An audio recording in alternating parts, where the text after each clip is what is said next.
Hello, my name is Marcus. I'm the compiler of a collection of therapy quotes entitled 1001 Windmills of the Mind, a collection of advanced self-help quotes taken from what's often called the psychodynamic or the psychoanalytic perspective, which long ago, as I understand it, was referred to by some or perhaps many as philosophical medicine or narrative medicine. We want to narrativize, put into story form so much of ourselves that is a part of our story, but it's unknown to us. Our traumatic script, our internal working model, our blueprint, and endopsychic structure, intrapsychic structure. And in this memory system called pre-verbal memory, implicit memory, procedural memory, it's recorded. It's in this system, but we're not conscious of it. Hence the image of the scarecrow, unthought known. It's known. So this a major part of our story is unknown to us. Now, what if this major part is based on a lot of trauma, a lot of unresolved issues, a lot of deep existential conclusions made by the baby during that time, and because of those conclusions and because of those fears, the system, the person wants to get out of that trauma, wants to get out of that unconscious psychic pain. Yes, it's numbed over by the mercy of the swoon, the endorphins, but the wiring is still there. That means what happened was our budding beauty, our emerging self, didn't get a chance to be with us. It was potentially there at birth, and then if there's birth trauma or relational trauma, interpersonal trauma, developmental trauma, strain trauma, weaning trauma, okay, some kind of betrayal by the mother, it could be both a shock trauma and a constant strain of the misattunements to the malattunements, or maybe the mother used the baby, she felt entitled to get her needs met. That's a trauma for the child. If the mother in any way, shape, or form doesn't treat the baby like a human being with needs, he feels really rejected, unseen, invalidated. So he remembers the mother doing that to him and how he felt, and he's going to cope with it with psychic splitting, okay, identification with the aggressor, and a few other tricks of the mind to cope with the pain. So he recorded how he survived with the mother. That story is unknown to us, but that story is driving us, because that unknown story is compelling us to reenact that scene in the present with others, like a theater thing, because that part of the brain doesn't know time. All time is that time. So our unknown, this unknown part of our story, which is driving us, it's kind of like a puppet master. It's driving us to restage, reenact in the present, some kind of symbolic reenactment. So you look for symbols, or you cast people into roles. Hence it's called acting out, like you're actors. It's not real. You're not enjoying the present. You're not seeing the present. Yes, you function in the present. Yes, you pay the bills and drive a car. Yes, you understand the present like that. But in terms of what you're really after, you're after getting out of the pain. You're after trying to get a better outcome for the past. You want mother's love in the past. You want to resolve this issue. You want to somehow undo the past, so to speak. You want a better outcome for the past, so you can have your budding beauty, your beingness, your embodiment, your sense of self, your ontological self, your midnight blue, your shakti, the shin, the yin and the shakti, called the beingness, the feminine principle, symbolized in this fairy tales as a princess. That's your soul. That's feeling real and alive, and you feel embodied, and you have an ontological self, and all the gifts and the capacities of having personhood, subjectivity, and feelings. Joy and sadness are there. The blue jay is there, the bluebird of happiness, the sweet, inexhaustible fullness of being, says Shirley Temple. So that's the pleasant feeling of the blue jay, that we have our beingness. We feel at home within. We feel comfortable within. Not numb, not like spaced out numb or drunk numb or stupor numb by the endorphins of the swoon. No, it has a different quality. It's a different quality to be embodied.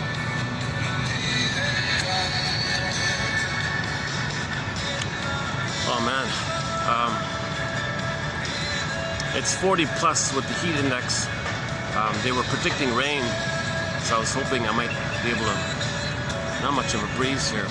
So I'll have to do a few perspiration, I'll have to take a few perspiration moments throughout this video. But I like being outdoors. It's kind of nice being out. I'm in a little small city park here.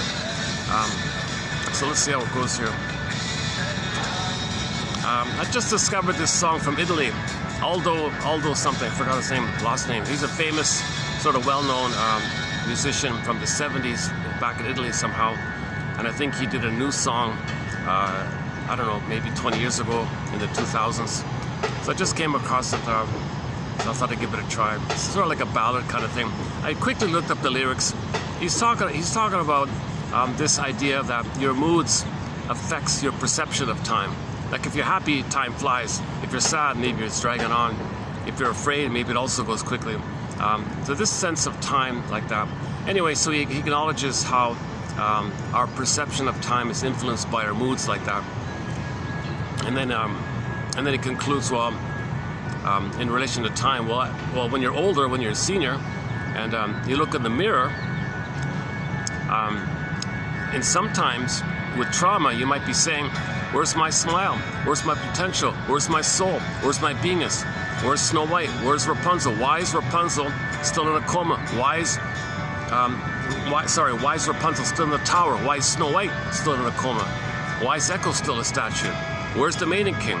Okay, where's my beingness? Where's my embodiment? So he looks in the mirror. He says that. I look in the mirror and I say, where's my beauty, my inner beauty, my beautiful dreams of having my beingness? Where is that? So that might be the case with trauma. So generally speaking, it's kind of just sort of like one of these songs that say, watch out, listener. You don't want to miss. Time passes by quickly sometimes. You see, time passes quickly when you're feeling fun or something, but it also passes quickly when you're afraid, he said.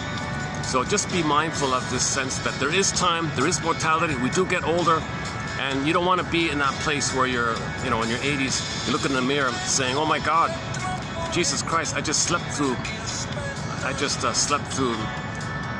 went through life in a swoon, in a trance, I slept through it. And you're, maybe it's not 100% like that, but anyways, not a bad little song. Aldo something. I'll look up the name later. Oh, hang on. Aldo, is it here? Oh yeah, Aldo Tagliapietra.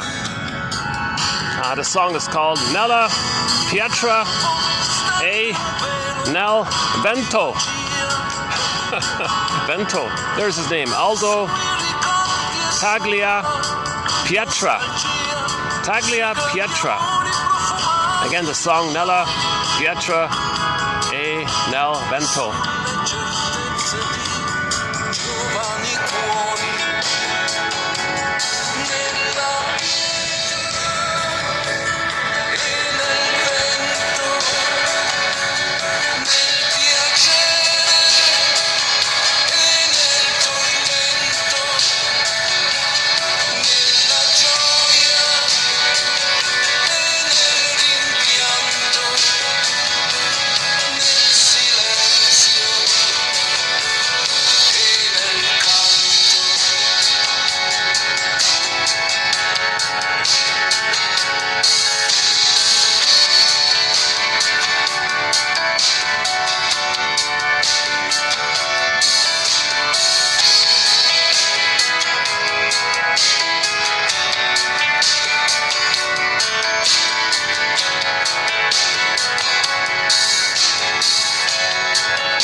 To stop up in case that song is copyrighted.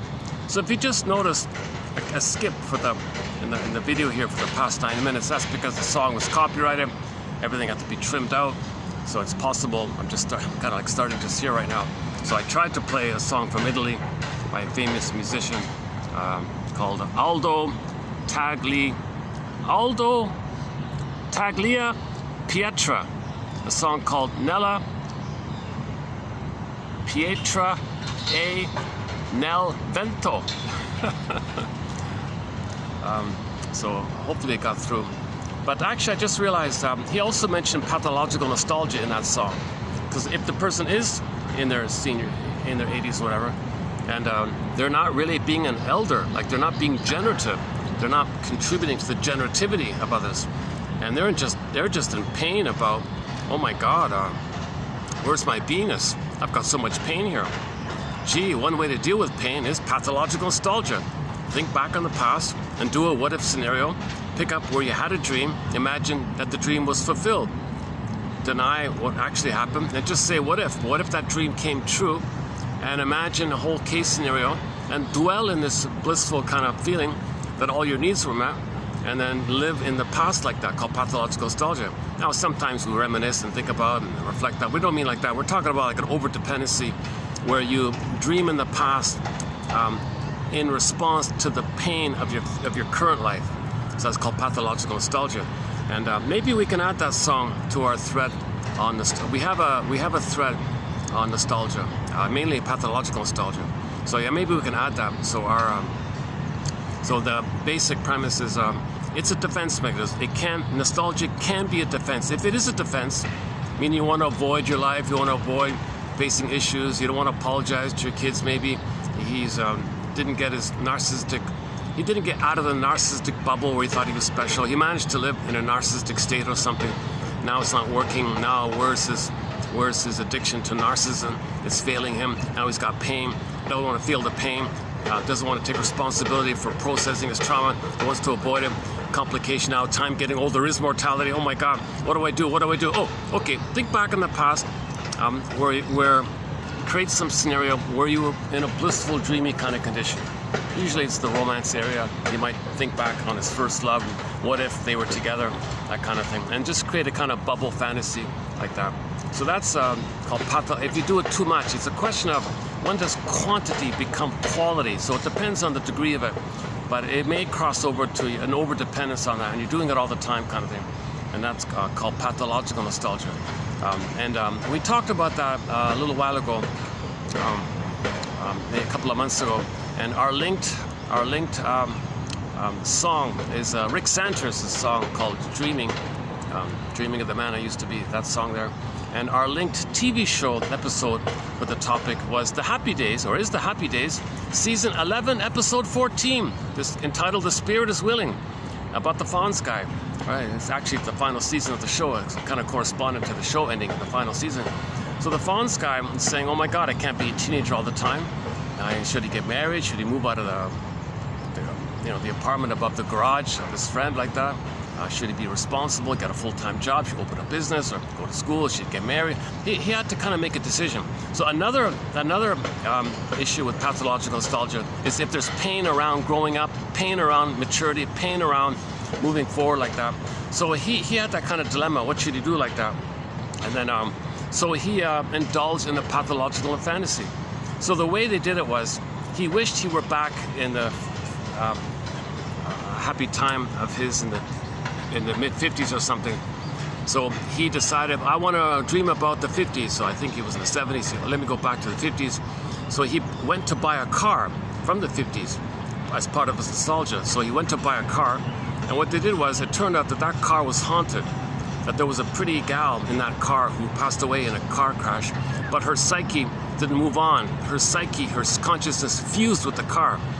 And then Fonz fused with the car because wanting to have a close connection to the past.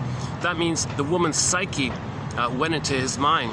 And now he's having a relationship with this beautiful woman in the past. So he's kind of like living in that woman's past and imagining a relationship like this. And he's dwelling like this. And he doesn't know if this is real or not real. He's telling his friends he met a pretty girl. What are you talking about? Where is she? Yeah, where is she? He's kind of confused. So you see this kind of confusion between being lost in a little bit slightly psychotic situation. He had a partial psychotic break where he was in delusion with this kind of thing. So the way to carry that narrative was he bought a haunted car. The woman's system went into his mind because she didn't carry on like that. So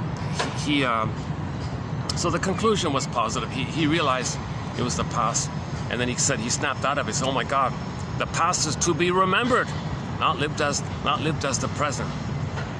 Okay, so he wanted to live in the past, dwell in the past, linger in the past, because to bliss out with some fantasy. Now, the issue of this blissing out of the dreamy fantasy is that it'll trigger the unmet symbiosis with the mother.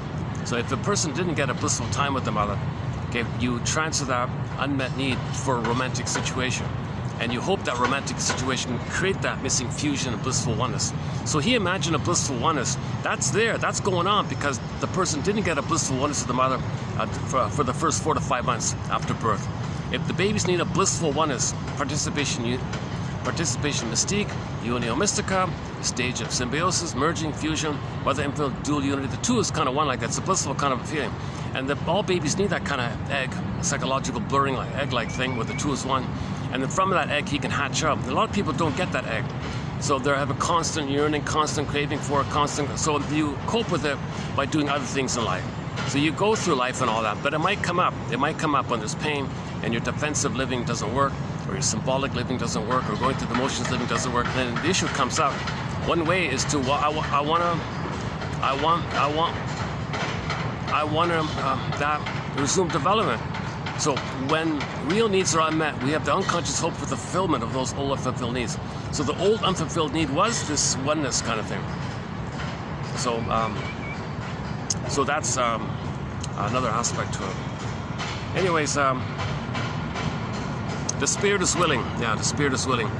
A very good episode. One of the most memorable. I find that to be one of the most memorable episodes of the series. And we discussed the second episode as well. Mother-son reunion or something, where the Fonz doesn't know who his mother is. He just has a little photo. One day he's in a diner and sees a waitress. He thinks that could be her, and then so that whole discussion like that. Yeah. So yeah, that was okay. So in conclusion, as I understand it, there are two primary reasons why we use defense of pathological nostalgia. Okay, one is you don't want to grow up, you don't want to face the difficult decision, you've got some current pain in your life that you don't want to address. Or number two, this whole issue of mortality in general, and you don't want to admit mortality like that. So you take refuge in the pathological nostalgia of the oneness. But wait a minute, there was no oneness. You don't remember this, it's missing. So look somewhere midway in your life where you had a dream for oneness, and imagine that dream for oneness. And that dream for oneness is the reflection that you didn't get the oneness, like that. So if nostalgia is a defense, that's code for that the oneness wasn't missing. And that's something like that, constant craving. And yesterday we did a quote, we did a preview of a quote about, what's his name? I don't recommend this author and his brother there, the two brothers. Like, I don't recommend it, but he did clearly describe one basic point, which was, what if a person doesn't get the oneness of the mother? What if they don't have enough memories with the mother where she soothed him and saw him and mirrored him and made him feel safe, and he could develop and use the memories of that? Yeah, that's so-called, the jargon is object constancy, where you have it within you that mother loved you and it's a part of you, and now you're okay like that. What if that's missing? So his apparently it's a famous article back in the 50s or something called Object Constancy or Constant Object. Now when we say constant object, what is the object that we're talking about? The object for the baby, the first object is the nipple. And we say the breast mother, but really on the right out of the uterus, it's going to be the nipple, then the breast mother, the breast, then the nipple, and then finally the mother. So if that's missing, okay, then you may look for, there's kind of like a hole in your psyche where there should be a memory of the first object. Okay, so nipple, breast, mother, like put it all together, a loving mother somehow. But if that whole experience is missing, mother's impaired, she's not around, didn't want the kid or something, or she resents having a kid, or she's too angry, not in the mood, or she's depressed or mourning or emotionally unavailable, or she feels entitled to use the child to meet her needs. Okay, whatever old cunning tale's going on, the child doesn't get memories of what they call a soothing interject, a holding interject, the internalized good object like that. Something missing like that. They call the jargon is object constancy, means the mother is like, it's kind of like with you all the time because you wired in how she treated you, now you treat yourself like that. So you always have the capacity to soothe yourself, see yourself, recognize yourself like that. You're not dependent on cigarettes and emotional eating and alcohol and manic activities. You're not dependent on constantly anesthetizing your pain, escaping your pain, doing manic behaviors, making excuses. You're not dependent on this manic kind of living or externalized kind of living. Like that, right? So that means that object constancy is the milestone. It's the achievement of what's called a secure attachment style. Okay, a baby goes through a developmental process, and then by age of 4, roughly 3 to 4, ballpark, he has what they call object constancy. It's not a perfect theory, but it's sort of, people still use that kind of phrase. So this Mr. Plout guy, oh my God, I just quickly peeked. I finally found the article by the brother.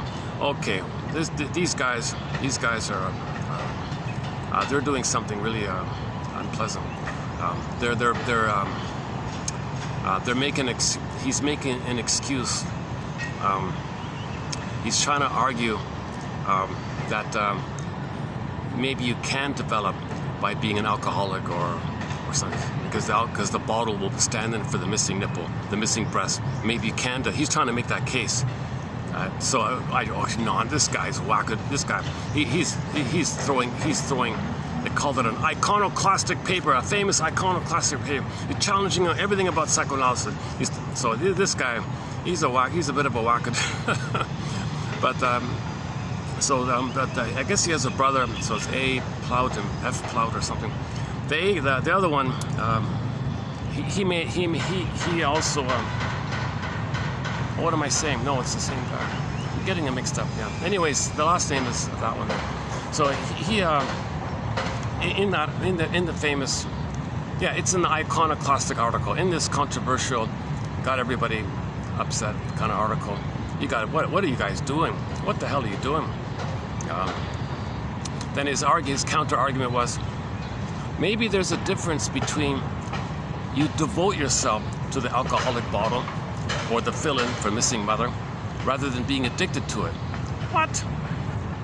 Come on. This guy he's messing with you. He's messing with you. He belongs to that whole Jungian, Mr. Jung's. Mr. Jung's just full of choppy, wild, you read a sentence by Mr. Jung, it's half reasonable and then it turns unreasonable and he blends it up. What the? He's got such a choppy kind of thing like that. I never feel any kind of relief for reading. So we have no quotes from Mr. Freud, Mr. Jung, likewise with Mr. Lacan, and likewise with the English translation, the main English translation of Freud. Forget all that stuff. Even Kohut and a couple by Adler maybe. But we have practical, clear, analytic writers like Masterson, Karen Horney, Arthur Janov, Althea Horner, okay, James Garstein, okay, Rinsley, Guntrip, okay, Edmund Bergler, Thomas Ogden, a little bit from other authors as well.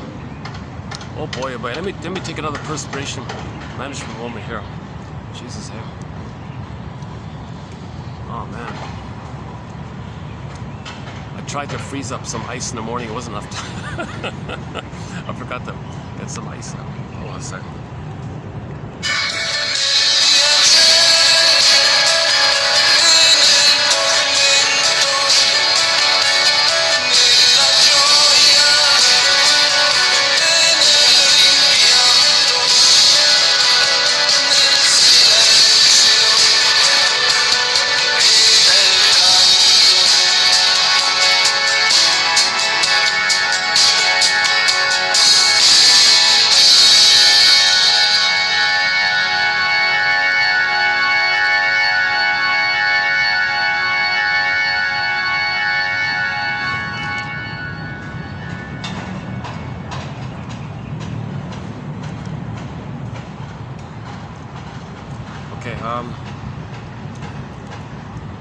Yeah, I'm not a professor, I'm not a midwife, doula, nutritionist, gynecologist, shrink analyst, never studied psychology, never been a counselor. I've never even received analysis or counseling.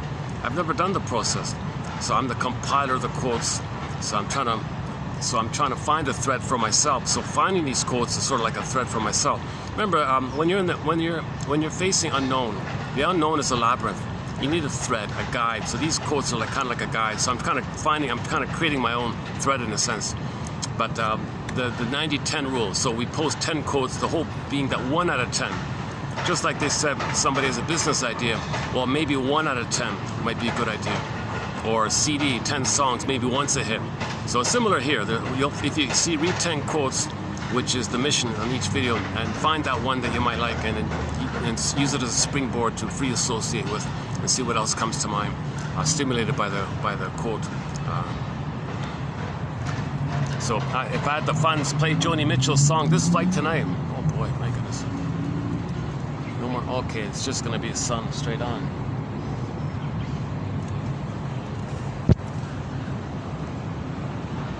I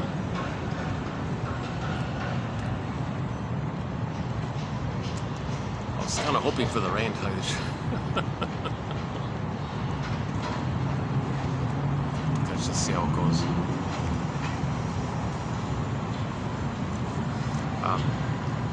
Focus on the quotes, not on the delivery. I have not been analyzed. I'd love to show you how I would speak after analysis. I'm sure it'd be very different. I'm sure it'd be calmer. There'd be more resonance. You'd see me be more embodied. So I have not been analyzed. I'd love to do the analytic process. Okay, play Joni Mitchell's song "This Flight Tonight," made popular by Dan McCafferty. I'd be on this flight tonight, and find somebody like Masterson or Bergler or Karen Horney or any kind of analytic kind of author, and do this kind of have the guidance, and the therapist can be the guide while you go in the labyrinth. See, when you go in the labyrinth, you got to face all the complexes. Okay, the unconscious, the guilt complex. Okay, the someday complex. Okay, if your neurosis is being transferred to money, then there's going to be money complex. Okay, and then you got to resolve the psychic splitting and find both and. You got to learn how to discern between unmet real needs and symbols of those needs. You got to make discernments. Okay, and you got to study defense mechanism, and you got to have the practice of being able to own your projections, withdraw your projections. You got to study projective identification, how you are recreating in the present a version of the past to know the past, because we repeat to know the past. We don't remember, so we repeat in an attempt to remember. So you study repetition, compulsion, and transference, and symbolic acting out, and transference acting out, to make us aware of the script. You gotta bring it to consciousness, your traumatic script, if you're gonna allow the phoenix, the firebird, to come up, the feelings to come back. So we had our embodiment, we lost it, want to get it back. We had our sense of feeling real and alive, it went flat, we wanted alive again, hence the firebird kind of thing. So, and then you're embodied, you make sense, and you have the capacities of the real self with your beingness, and you can mourn, and there's creativity and pleasure and authenticity and expressing your uniqueness. Everyone's better off like that. Generativity when you're older. So when you're older, people with the beingness, they're generative, right? They're generative. They're not some petty, continuous battle, all the time in their neurotic acting out, denying mortality. They don't want to face. They don't want to face mortality. They just want to keep on going until they drop, so to speak. They don't want to be generative. It's too painful to face it. So as a defense, they just keep so-called manic, just keep busy all the time. It's like that. A lot of money. Bergler said a lot of money neurotics. They're not happy. They're really not happy. A lot of misers just work till they drop, he said. So recently we posted 2 videos on the work of one of our mentors, Edmund Bergler, from his excellent book on money. He's one of the rare people that talked about money. 1951 book, very good book called The Psychoanalysis of Money. Is that right? Look up Bergler, Edmund Bergler, 51 Money. You'll find it. It got reprinted 3 times, 59, 70. Is that right? And 85 or something like that. It's just the original. There's no second edition. It's just the same original one. She got reprinted a few times. That's a great book. So we posted a few quotes on the gold digger. Go to 38. Go to 3038. That was kind of fun. We never talked about the gold digger this whole time along. We've never once talked about the gold digger. So he had a little section in there about the gold digger and a little dialogue like that. I thought that was very illuminating. I thought that's a good one. If you go to the shorts section in the channel here, there's a 4-parter there. So 4 parts, so roughly 10 minutes all in. That summarizes it, I think. Better yet, just get the book kind of thing. And then in part 2, we did a little bit about the miser and a couple of other quotes. So we'll pick up on that money topic in the future. But definitely, you know, they're in the labyrinth. In one of the complexes is the money complex. Okay, so you got the guilt complex, okay, the someday complex, this unreal hope that something symbolic. A mother could be mother in the past, some similar mother could be actual mother needed back in the past. Someday, or someday, or the flip one, you treat others the way your mother treated you. And someday a magical time machine will appear. You'll go back in the past. Mother will say, "I'm sorry. I saw how you treated others. You were telling me that's how I treated you. I'm so sorry. I did that to you. I feel so badly. Thank you, time machine. I'll do it right this time." You got this kind of someday, these unreal, relentless someday fantasies that if you imitate the mother, maybe a time machine and she'll say sorry and correct things. Or some pint of ice cream will be mother's sweetness and soothing and comfort that was needed back then. You know, some ersatz self-object. All it does is trigger fantasies to make you feel good, kind of thing. Or the chemistry. The concentrated sugar makes the brain think you're safe. The sugar, food, extra food, so you feel safe, you get serotonin. Just little tricks like that. These are not, no symbol of mother is actual mother. So yesterday we talked a bit about that, you know, the food one, the drink one, and the money one. Those are the main three, right? Or just simply someday, if I keep repeating and try and repeat, maybe I'll change the past. No, the reason we repeat mainly is the system is trying to make us conscious of the past. So we got to interpret and observe our behavior as a symbolic representation of the past. So you recreate something in the present. Okay, you scrutinize yourself, you reflect on it, and say, "Oh my God, this whole scene, this symbolic act out, this transference acting out, this is a recreation of what happened in the past with the mother, but I forgot. The system makes me repeat it because now I'm conscious, I can be aware of it." So you got to make the unconscious conscious like that. Oh boy. Yikes. Oh man, it's really burning out here. Jeez. Oh, son of a gun. I think I need to find some shade. Give me a couple minutes to. There's a bit of shade over there. Let's move over.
Okay.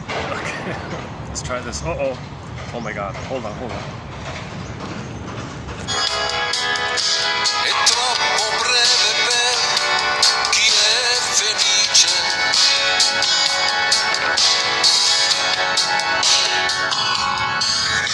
Il tempo stende un velo di magia sui ricordi e sulla nostalgia, sui grandi amori profumati di fiori.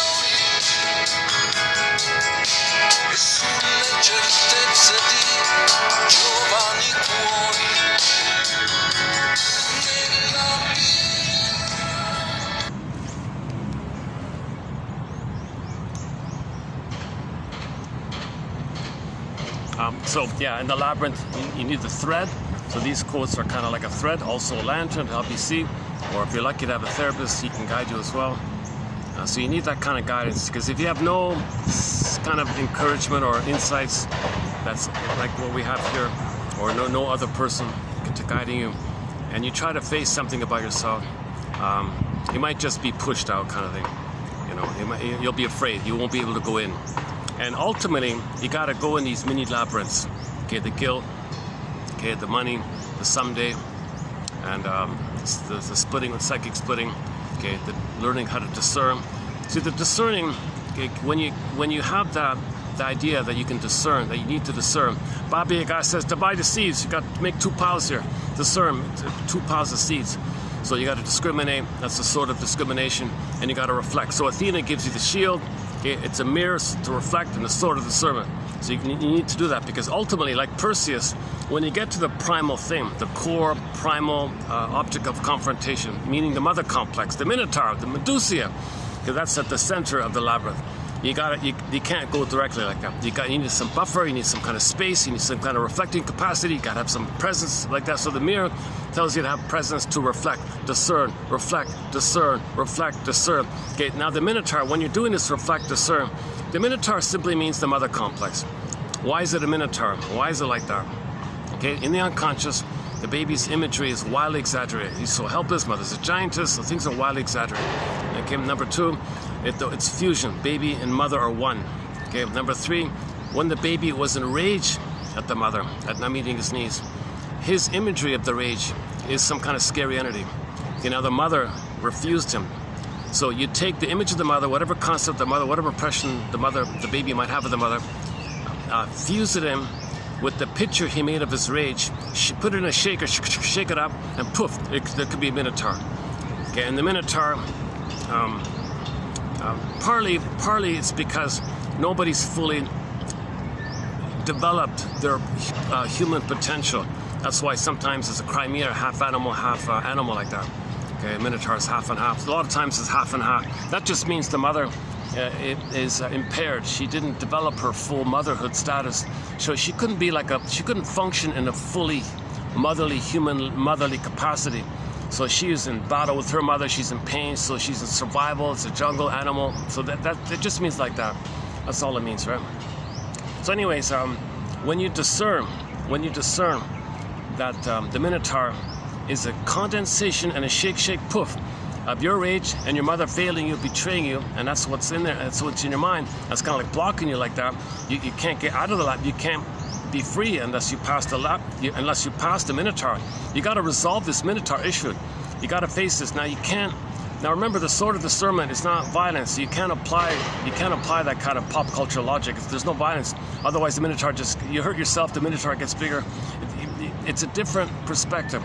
It's all about understanding and reflection. Okay, that's why Athena gave Perseus the mirror and the sword. It's to reflect and to discern. The sword of discernment, the sword of discrimination. You got, is it this, is it that? That's all it means. Okay, you got to keep in mind, you need images to convey a basic psychological truth. So that's what came up, and that's what lasted, kind of thing. So how else can you decide what is it? This, is it this? You know, what can people relate? What can easily? Okay. Anyways, so when the person realizes finally, okay, that mother's a human being, she was impaired. You can do that because you found the both end of a situation.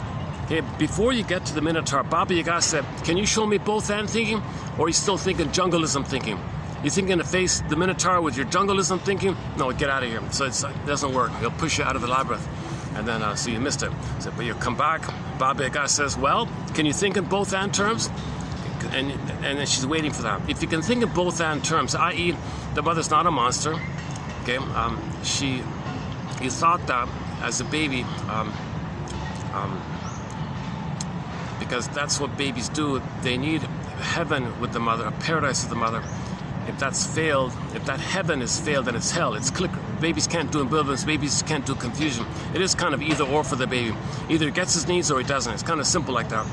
Babies can't understand. Mother's on the phone. She'll be back in 5 minutes. Mother's not gone. Poof, there's no mother. No time. Poof, no time in the brain. Mother's not there. Poof, no, he thinks he's goner. So she betrayed. Mother's a monster. He's enraged at her. So it's kind of split, like psychic splitting as defense. So that means your soul is frozen in correspondence, and splitting precludes your development. Splitting precludes healing. So that's why Baba Yaga says you got to resolve the splits.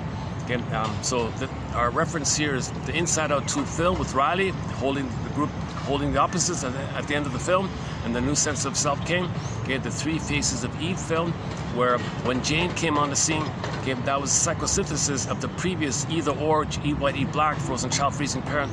And when you face all that, you get a new proper sense of self, 3-dimensional, vertical, broader, inclusive, like a diamond with many facets. And things are not split off like that. You don't have a facet of the diamond in one place. And, it's kind of all. In other words, the source point is you got to restore some sense of reality, that your mother is a human being and you're a human being. That's all that means. You got to get to that place that your mother was impaired. Okay, play Bruce Springsteen, YouTube, Independence Day, introduction. Listen to what he says about hopes and dreams, things didn't pan out, and all that. And then Rosanna Deerchild's quote, "The more I learned of my mother's story, the more of a person she became." So you got to see your mother as a person, a wounded person, and we got a bunch of theories and ideas on that kind of area. That's important. You gotta understand your mother as being. Maybe she's trapped in the mirror herself. Maybe she's stuck with the narcissistic phase of development because she didn't get a loving mother to find herself. So if the mother had no loving mother to see her, then she's trapped in the mirror. Get trapped like Narcissus in a pool of water, trapped like the wicked queens, mirror, mirror, it's just me, right? I'm entitled, it's all about me. So if the mother's kind of in a narcissistic place, okay, i.e. the wicked queen is code for narcissistic mother. So you got to identify, why is my mother narcissistic? What happened to her? Why is she depressed, or why is she entitled or something? Why is she so bitter? Or maybe her country. And now you gotta, and there's other factors in this area. You gotta include all the factors to help account for and help have some understanding for why the mother failed the baby. No mother authentically wants to fail the baby, betray the baby, use the baby, feel entitled to you. That's abnormal. That's abnormal psychology, right? So why did the mother engage in abnormal, perverse kind of things? So you gotta really go deep and understand why the mother's so impaired. So you got to get her story. What role did she play in her family system? And you got to do a little investigation like that. The more you can do that, the more you can see her as a human being. Okay? That leads to understanding and forgiveness, and then you can face the truth, the primal core confrontation. Mother failed me. The greatest hurt of all. Mother betrayed me and she failed me. I.e., the person had no loving mother. Once I was born, my good mother died. So in fairy tales, the mother died at birth. Okay, because in the uterus, the mother was good. Okay, but when the baby comes out of the uterus, the mother betrays the baby. Right? Cords are moved, put them on scale, wrapped up, hormones go away. She already betrayed. So now the child's enraged, mother's a monster. Okay, Minotaur, Medusa, and all that. So we have to, like a midlife, say to ourselves, this whole time I never had a normal mother, a loving mother. That's a loss. If your good mother died at birth, that's a huge loss. So that's the firebird, that's the phoenix. If you can emotionally appreciate that and feel the impact of that statement, by getting the story, you realize mother didn't love you, she couldn't, she was impaired. That's the key one there. She was impaired. She was impaired, right? She was impaired. She didn't have the ability to love. She had no beingness to love. She had no I to love. She had no sense of self to love. She had no embodiment to love. She just had this emptiness and this entitlement to be greedily and gobble, use the baby in her attempt to fill in for the missing mother. So she's using the baby. One Miss Anne Sexton said in a poem of hers, 1960, "I made you to find me." Oh my God, mother, you made me just so that you can find yourself? Didn't you make me so I can be myself? No, I'm going to use you as a teddy bear kind of thing, as a mother kind of thing, so I can find myself. So I'm going to hurt you. You're not going to have needs, and you'll be dependent on me, and I'll take that as supply and attention, and I'll have that relationship where I feel some safe by your woundedness, and I can externalize my shame and my no goodness. You can have it, and you'll look for me, and I'll feel important by that. I won't feel alone. Somebody respects me. Somebody turns to me. Somebody sees me. It's all about me. I'm center stage. Somebody's doing it. Someone's emotionally narcissistic feeding. I want that kind of feeding. I want that chance to find myself. The mother said, when I was a baby, mother never let me find myself. So I want to find myself. So I had you to find me. Jesus, mother, that's awful. Why couldn't you find yourself before you had me, kind of thing? Well, how can I find myself? Well, wouldn't it make sense to just pause a little bit and find yourself and then have the baby? No, I don't know how to find myself. I need someone to help me. You're going to be my therapist. I can't be a therapist for you. I can't be Mr. Freud for you. Or whatever.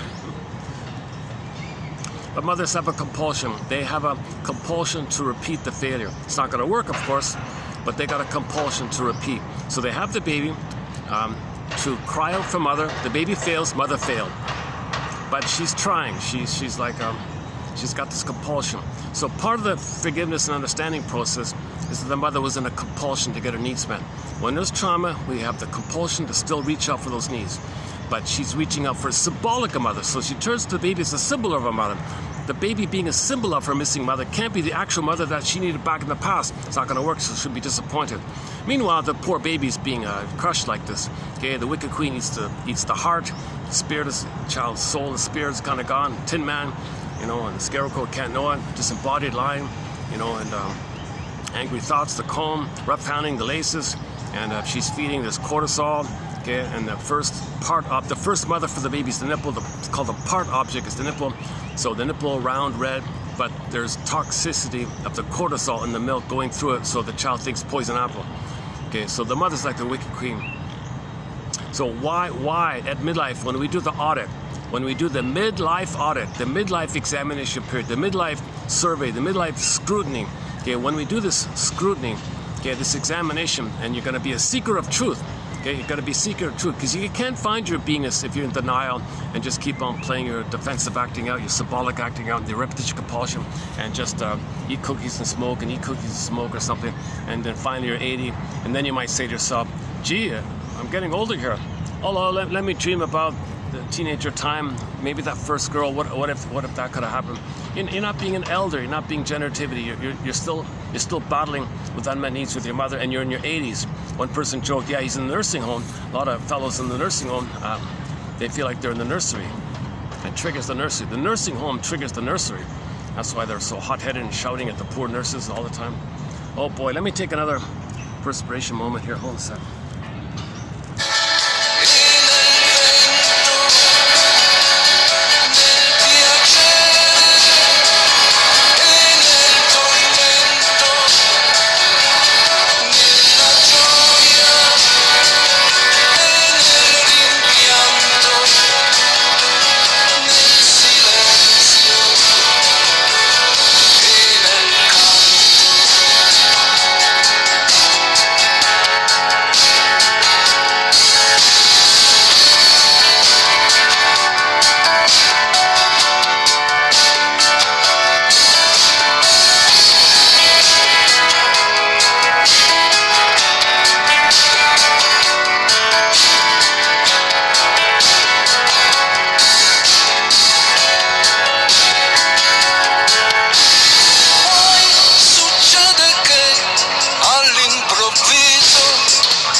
From France, we have a couple of songs by Zaz, mainly one of her live versions of A Boule Pareni. From Germany, we have Ketcha Epstein mainly, and a lot of songs from Turkey, Debram Kaya, Sertab Erener, and a few from that Turkish Groove compilation album, and a few others. Trying to get songs from all around the world, yeah. A lot of songs by indigenous singers, of course Asia, songs all around Asia. Ziana Zain is a major musical voice, and unfortunately I can't, it's all copyrighted. Most of the songs I want to play are copyrighted, so let's see if this one gets through or not. couple from Naying, a couple from Wang Fei or Fei Wang. I'm not sure exactly. I think she was born as Wang Fei, but later she, for the international audience, she said Fei Wang or something. I think that's what happened. Got a few songs from those two. You know, there's a real duo between the two. Na Ying and Wang Fei have a duo, very nice duo, a really nice, looks like kind of like a mother-daughter kind of thing. Really nice couple there. A couple from, okay, in, oh my goodness, so Sikani Purizaki's song Splendor in the Mountain. It's an instrumental. From Brazil, we've got Deli Ristic doing a cover of Carry On Wayward Son, and another band called another song from Brazil, sung in Portuguese, and a few from Africa, of course, and I'm always on the lookout for songs from around the world. A very good source is a music show called Global Agogo. Very good program, mostly from Africa. He does a great job, that host. He's been doing it for like 20 years or something, and he still finds good songs. He finds the best world music songs, in my opinion. Global Agogo. It's maybe in second place, kind of in a distant second place, I would say, is Sounds from the Global Village. Although he's been kind of quiet lately, I don't know what happened to him. On the rare blue moon, World Beat Canada might play a song. For example, Rakia Su Kalaman. That's a good one. Yeah, I found that for that show there by a band called Alton Gun. Yeah, it's a fun song. Yeah. Oh, we should play it. Or okay, let's play that later on. That's a fun song. If my online works here, I'll play Alton Gun's song. It's a cover from an old 80s tune called Rakia Su Kalaman, and they jazzed it up. That's a good one. Now, a very good indigenous channel is, musically wise, the DJ is unbelievably annoying, but he does find some good songs. It's called Indigenous in Music, so 3 words. The guy calls himself Larry K or something. And music-wise is great. He's just so annoying as a DJ. He keeps interrupting the song with his personal sounds. He starts making these very loud, 2 to 3 times louder than what you were listening to, and he interrupts you, and you're surprised all the time. I don't know why he does that. He wants to be seen, he wants to be important. Look at me. Extremely narcissistic kind of host, unfortunately. But other than that, if you're gonna kind of make sure to skip when the song comes to an end, pause and skip forward, because he's gonna jump up with some loud, personal sounds. I don't know why he does that. I wish someone would tell him to stop doing that. But there's some good songs in there, yeah. Indigenous. So he plays indigenous songs from all over the place, not just Turtle Island. Mostly Turtle Island, yeah, mostly Turtle Island. Beatrice Deer, Robbie Romero, a couple from Eddie Sapi, Willie Dunn, Willie Mitchell. When I say Willie Mitchell, I mean the one who sings Call of the Moose, Birch Bark Later, I Promised You a Song, and several others. The Cashin Band, of course. One from Kelly Fraser, a couple from Eastern Owl, one from Kalo Lynn Johnson called Gentle Warrior. Check out Gentle Warrior by Kalo Lynn Johnson. It's a Mi'kmaq high school band. Mi'kmaq students, high school students, the Mi'kmaq high school students, they put it together with the teacher and all that. Very good, called Gentle Warrior. And then Kaylee Wolf, a song called Child of the Government. For that one, I recommend the video. It makes it clear about the destruction of the indigenous cultures and all that. There's so much going on. That's just one small little thing about what happened.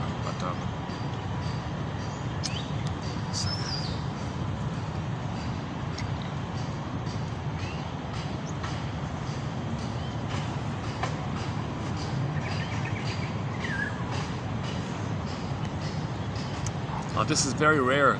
It's Tuesday. I noticed Tuesdays, that's the day to do a video on Tuesday. Ironically, Tuesday, it's quieter here than it is on any other day of the week. I think some of the shops take their day off on Tuesday. Nice little bird.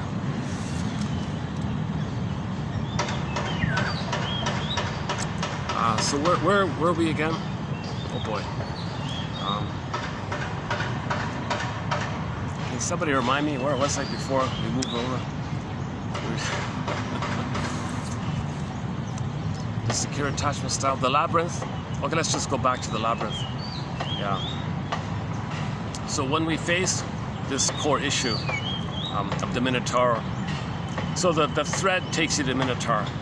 Okay, so now, poof, you got to be like Perseus and do the reflecting, discerning, and then the Minotaur and the Medusa, okay, disappear basically. But the continuation with the Medusa one is that she's pregnant. Okay? So when you end the mother complex, when you resolve the mother complex, okay, the person has a birth inside, a new birth inside. Okay, so you're gonna feel your soul being free. That's Pegasus, and your ability to express it, and the assertiveness and the masculine expression of your soul. Okay, that's gonna be the cryosaur. So the Pegasus and the cryosaur. Okay, feminine and masculine, the being and the doing. It's kind of exaggerated, but the basic essence, it's kind of like that. You got your feminine, the soul. Okay, that's the Pegasus, soul in flight, and putting your uniqueness in some kind of expression, whatever form it takes. Okay, the muses. Okay, the muses. So you got the 12 muses. Okay, they express, and the muses would ride the Pegasus. So when Medusa is pregnant, right? When you end the mother complex, okay, that means the person is pregnant. A person who's traumatized is always pregnant. Okay, there's always an inner pregnancy. Okay, there's like this, your budding beauty, your potential was always frozen in this like little egg like that. It was like shelled off like that. So when you end the mother complex, okay, now you got the egg. Okay, one motif can be, okay, the birth is when you resolve the mother complex, poof. Okay, you got twins. Okay, the feminine and the doing, the being and the doing, the being and the doing, the being of your soul, the being of your embodiment, because the mother complex prevents your embodiment. The mother complex prevented you from your beingness. Right? So you got to face the mother complex, the object, primal object of confrontation. It's not violent. You just got to understand that your mother was impaired. You resolve psychic splitting, get her story, and you were in rage. So you parse out your rage to the mother. That's the grief, and your mother was impaired. You parse it out, okay, and then that means the Medusa's gone, the Minotaur's gone. But with the Medusa one, now when you move forward, poof, there's like an egg and twins. You got twins coming up. Now with the twins, again, Pegasus and cryosaur. Pegasus is symbol for the feminine, the being, the soul like that, and the expression of your soul in some kind of form. That's the cryosaur one, the masculine. Masculine means like doing, and then you being, doing and being. Okay, another quick image for this is that another version of this would be that the maiden king, okay, morphed into a swan and flew away. So when you resolve the mother complex, okay, the swan would fly back, morph back into the maiden king, and now you'd have your beingness and your doing, maiden king. The king's a masculine, the doing, because your being is there. The feminine, the being, and your doing is an expression of the being. That's ethical, moral, virtuous, normal embodiment. It makes sense. Okay, Kirsten Wilson says, if you don't have your Pegasus, you're not making sense, because your doing will be whacked, distorted, she says. Woodman, that's Woodman's line. Okay. How are we doing it? Yeah, okay.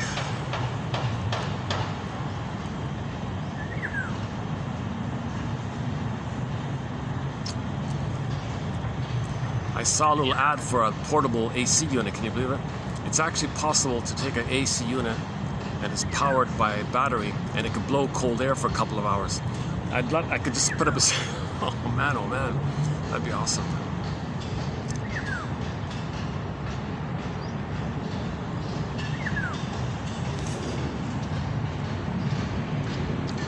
Okay, yesterday's quotes, there are a few there about Pegasus and cryosaur and the Minotaur and the labyrinth. And now, before you get to the Minotaur or the Medusa, there are preliminary things, as mentioned before. The someday complex. The someday complex, yeah, that takes about an hour to run through. The guild complex, okay, we got to talk about the Twilight Zone, okay, the shadow play one, and the trial one, and the moral defense one, and a few other points. So the guilt complex. Okay, now it turns out that if a person's infantile problems are being hooked into money, see, neurotics can use anything to hook their problems onto. So money can be there as a hook, and you hang your coat of neurosis on the hook of money. Now you're using money by the past issue with the mother.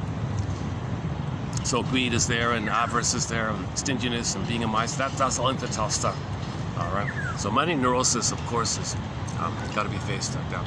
So burglar has a huge contribution as well. He's made many contributions. My goodness. Okay. And again, you got to resolve psychic splitting. You got to find both ends. Not either or. Either or blocks your healing. Baba Yaga kicks you up. You got to find both ends. You say both ends, okay, she lets you pass, kind of. You go forward. Okay, discerning the seeds. Okay, edible seeds, inedible seeds. You can discern it like that. So that's standard for. We got to discern what's real and what's fake. Real, fake. You know. So sometimes you blow off steam. Okay, that's fake. Okay.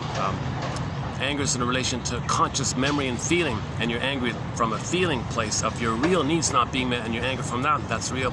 But if you're just blowing off steam and you don't know why, that's fake stuff. That's sham stuff. Beating the pillow and you don't know why you're beating the pillow, that's fake.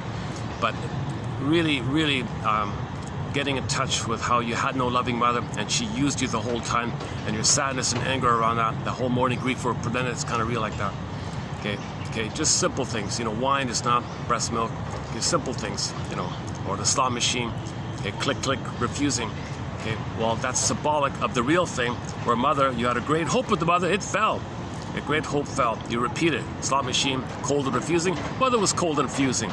Mother was cold and refusing. So you go to the slot machine to know that your mother was cold and refusing because the machine is cold and refusing. We're trying to find our story, so we create something in the present, and through associations, conscious or unconscious, we make the inference of the past. So you got to scrutinize yourself. So the guy at the slot machine is meant to say, hey, wait a minute. This machine is cold and refusing. It's very blinking, all these flashing lights, very promising, but it refuses me. Oh, is that for me to know? Is that for me to know? Is this from my inferring mind, my imprint, trying to make us conscious? Is that for me to make the inference, to make the unconscious conscious, that my mother was cold and refusing like this machine? Oh my God. Oh my God. Now, your dependency on the slot machine or any addictive activity or addictive substance, and you think that's a real need. No, that's a defensive need. So can you discern between defensive needs, okay, pseudo-aggression, okay, real versus the real need to mourn the loss of the unmet needs? Can you discern? So that's the discerning kind of thing. And defenses can have other defenses. So sometimes later, shall I compare thee to an onion? Okay, so you got to discern. You might even have to discern between which defense mechanism you're using. That's a big one, right? Okay, the duck one. Okay, the egg we talked about. Okay, the Odyssey is a whole topic. I recommend the TV series, the one starring Armand Assante. The guy who did the soundtrack just passed Edward Artemiev. Very good soundtrack. One of the best soundtracks in my personal opinion. We have 2 songs from the soundtrack by Edward Artemiev, or Yif, I'm not sure how you pronounce his last name. I think that's it. He was considered a famous musical score. But that one in particular, the Odyssey, the soundtrack, we've got Calypso and the finale. Great songs. Great songs, my goodness. That's on our soundtrack. One of the best directors in that time, a guy named Andrei Konchalovsky. Oh boy. Andrei, I keep forgetting his name. Andrei, I think it's Konchalovsky or Sky, something like that. And this was filmed in Turkey. You got the Muppets, the Muppets people, the Jim Henson doing the special effects. The Hallmark Company was part of it. International cast, international crew, international. It was an international production all over the place. It's the only decent film adaptation of the Odyssey, the one starring Armand Assante. Just look up Hallmark, you'll find it. It was a TV miniseries. Not so much the first part, it's mainly the parts 2 and 3.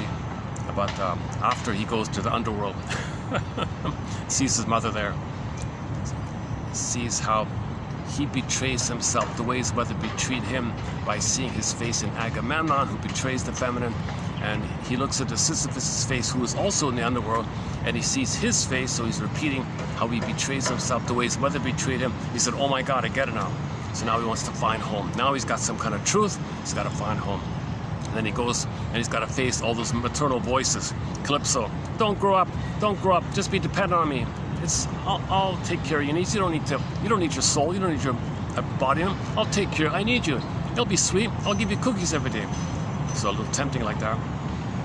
Calypso says, yeah, so he leaves Calypso. Circe, sort of similar with Circe, but that's more like in the romantic area. I mean like not person-to-person relating, just that kind of thing. So I think that was the one with, is that the one with Vanessa Williams or something? So, so he had all these, he had to face all these mother voices. Okay, just stay tied to me, stay tied to me, stay tied, again and again. Every time he went to the island, it basically said stay tied to me. Sometimes the pain of it, he could numb out with Lotus Land. So there was that kind of thing. Or sometimes his response, he thought the mother was the paranoid one, the Laestagonians. So he faced his rage, and the mother hurting him and his rage. And he saw the Laestagonians eating the people, like the Cyclops eating the people. Okay, that's code for he was in an oral rage phase. So the Cyclops gobbling, the Laestagonians gobbling, that's code for he felt in the oral rage. It's destructive like that. So he felt like that. So that's imageries in his mind. The whole thing's a dream. Okay, you got to treat, nothing's concrete and real, nothing's literal. Every aspect of a myth and fairy tale is some element of our trauma, the trauma of a person. So you treat them like dreams, you interpret myths and fairy tales like dreams, and so on. Okay, major thread in our collection, interpretation of myths and fairy tales, and we do other ones as well. Yesterday we talked a little bit about the Maiden King, yeah, the Firebird one. Yeah, we talked about that a bit. Robert Bly, of course.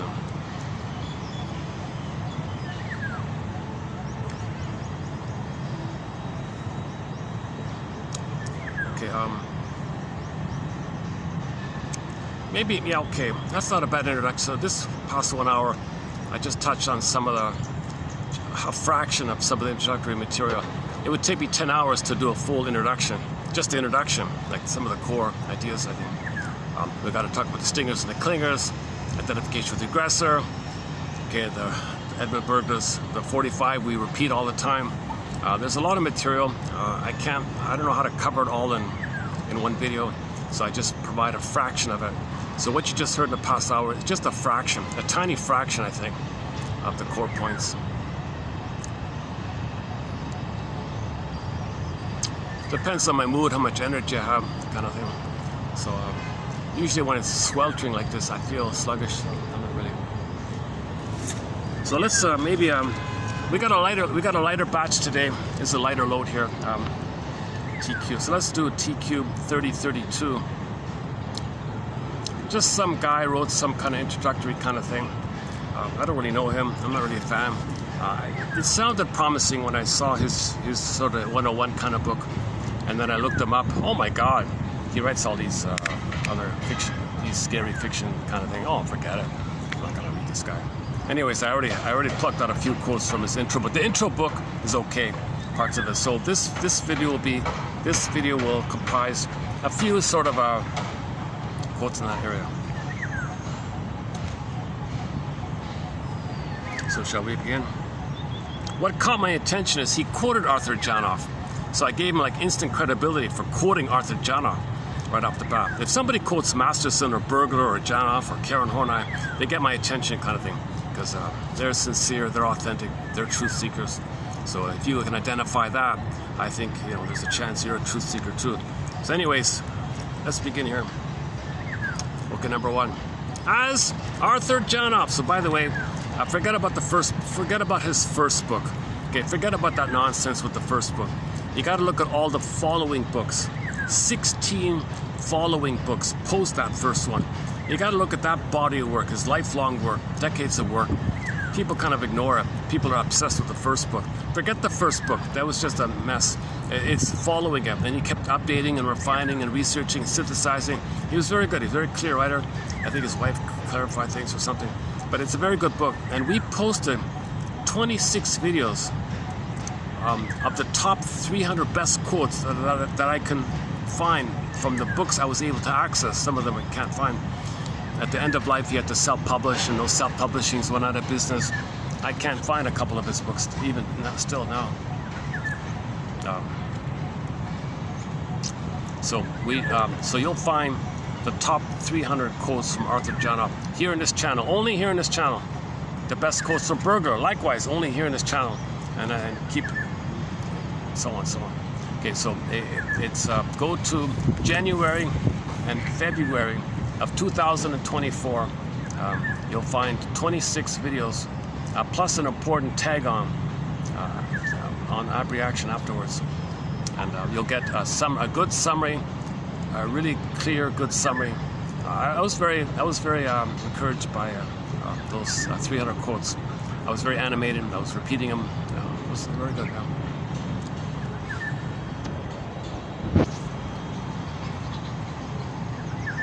Overlooked.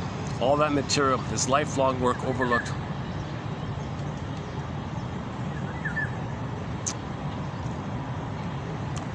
All sorts of... Yes, he made mistakes at the beginning. He was just starting out. Yes, of course. But learning from experience. And we don't cover the primal therapy stuff. We don't cover that kind of thing. So he tried to do some kind of a shortcut of grief work. People lie on the floor and tell their story. You got a helper nearby, and focus on your sensations. Keep telling your story, and you might be able to quickly grieve in that kind of format. So he tried it like that, but it's people get stuck telling their story, so it's not going to work usually. It turned out to be a lot of actors, a lot of Hollywood people want to perfect their ability to sell their emotions, so it's all fake emotions. So discerning, okay, a lot of these primal scream things, it was just acting. It looks impressive or something. Maybe they're trying to scream to find a real feeling, fake it. No, you got to be conscious. Your feelings will be released when you're conscious of the story. That's an admission. That's a level of safety. The level of safety with your consciousness brings up the real feeling, the phoenix and the firebird. You can't fake the firebird. The real firebird will only come if you're conscious of what happened. If you're not conscious and you're screaming, that doesn't work. Huh? So, anyways, forget the first book. All the other books. Okay, one of the things Janov clarifies is the idea of symbolic acting out. Here we go. As Janov suggested, we might want so many things because we are actually trying to satisfy a more fundamental emotional need. The pursuit and acquisition of things, quote, or substitute gratifications, quote, continues because such needs cannot be satisfied by shallow indulgences. We are thus engaged in a labor that is as pointless as trying to fill a hole in the ground with air instead of earth. Okay, close enough. So, okay, when real needs are not met, you got this loop there. Baby cry for love. Mother, I have real needs. Mother crushed it. But the need is still there. It's unmet. You can't develop. You're fixated there, right? It's time to develop. Development. Your beingness can't. Your beingness and your budding beauty is like frozen, numb, disappeared, chasm, pulled away. It's a problem like that. So the system seeks to resolve this, get out of it. But since there's no time and the need is there, they're called repetition compulsion. But in the present, how do you repeat that? How do you reach out for mother's love when you're not in the nursery, but your brain doesn't think in those terms? So the cortex uses associations, like language associations or something, or visual associations. Gee, I need a mother's, mother wasn't around. Well, her body, material, matter, things matter. In Latin, M-A-T-E-R leads to money, material, and matter, and money and mother, it's all kind of meshed up. So the unconscious somehow equates material, like things you buy. So hence the shopaholic. Okay, you're buying and buying and buying. Okay, it's this symbol. It's supposed to be some kind of experience of being held in your mother's arms, held in her bosom, warm in her embrace. Okay, mother's smell, mother's body, skin to skin. So the skin to skin was missing. The skin to skin was missing. So buying a new cashmere or whatever, it might be soft, but it's not the real softness that you needed with the mother. Things like that. It doesn't work. The trauma's still there. When there's trauma, we repeat. So you reach for a symbol of mother. It doesn't work. You reach for a symbol. Doesn't work. Now you're in this devouring mode. Now you're in this constant devouring mode. So collectively, we're plundering the planet like this. It's insatiable. Like he says here, you're trying to fill a hole in the ground with air instead of earth. Nothing sticks up. That's called symbolic acting. So the symbol of mother's love, cookies, tiramisu, biscotti, wine, slot machine, coins, money, material, things you buy at the store, okay, whatever, or and so on. Okay, or somebody who reminds you of your mother, called transference love. So you're using the human being as a symbol of your mother. You're not even seeing them as a person. You're just seeing them as a stand-in for your missing mother. So you want the person, the part in the present, to meet your needs back. And that's why there's problems in relationships.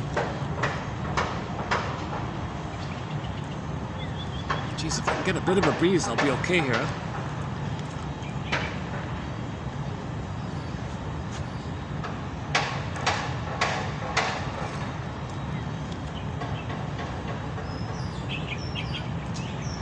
I recently found a nice new park at the edge of town. Takes a while to get there, kind of pricey to get there, but look, it has potential.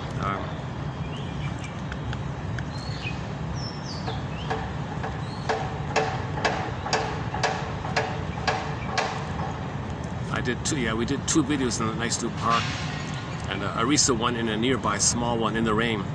That's a different one. First time for everything. I did my first video in the rain with the umbrella. First time for everything.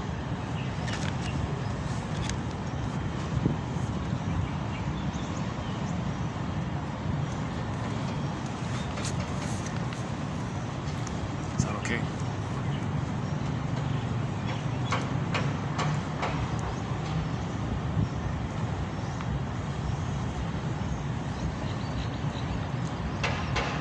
So can you discern symbolic? So now this is a neurotic need.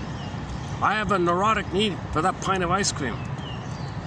Can you discern that it's a defensive need, not a real need? The real need is to mourn that you didn't get mother's love. That's the real need. The real need is mourning by identifying that your real need wasn't met. That's the real issue. No, the real issue is my ice cream is out of stock. I gotta go to another shop to find my favorite brand or whatever. That's not a real need, that's a defensive need. Can you discern between defensive needs or symbolic needs like that? So, okay, that's okay. So Janov kind of paraphrased this issue by calling it, instead of transference acting out, he calls it symbolic acting out or defensive needs. And each round is a symbolic act out. So acting out means you don't have language. When you get language and memory and feeling, and language, symbolization, mentalization, means you can process, means you feel safe, then you feel positive catharsis, positive abreaction, okay, positive Firebird Phoenix, then you stop repeating. So we're just trying to find our story. So when you repeat, like Roger Gould, his book called Shrink Yourself, he says when you have your hand on the cupboard and you're about to look for the cookies, he says, pause, hold the phone here. Are you physically hungry? No. So you're emotionally hungry. So you're emotionally hungry. So what's the missing emotional hunger? So what do cookies stand for? You mean I didn't get mother's sweetness or comfort or soothing? So at least you can pause a little bit, and you might back off or something, or maybe not. You might back off for a second and then run again. Who cares? Open the cupboard again. At least we're starting. Gotta start somewhere, kind of.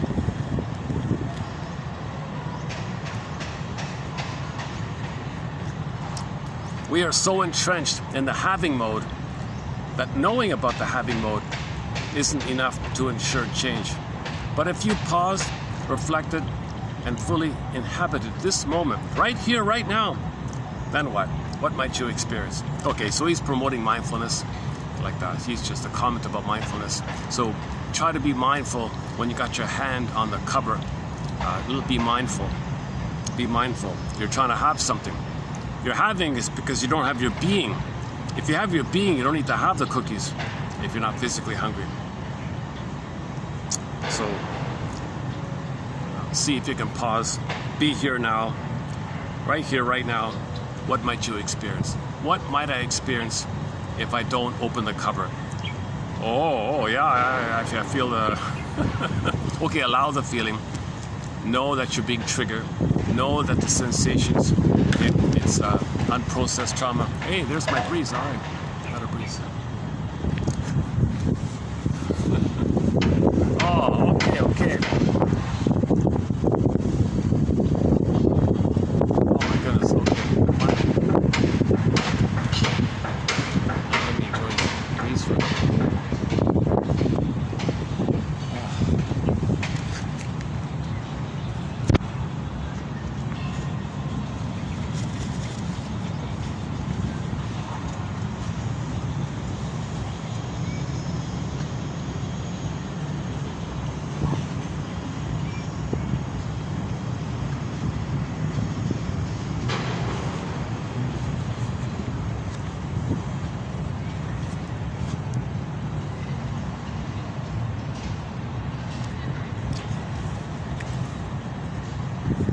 Okay, that's not a major. We don't have a thread of mindfulness. Maybe in the future we'll look into that. It is possible to use mindfulness as a defense against beingness. There is a misuse, according to some people. But generally speaking, it helps you to be embodied, accept your sensations, accept your feelings, make allowance for it. Know that you're trying to feel embodied and get back to beingness.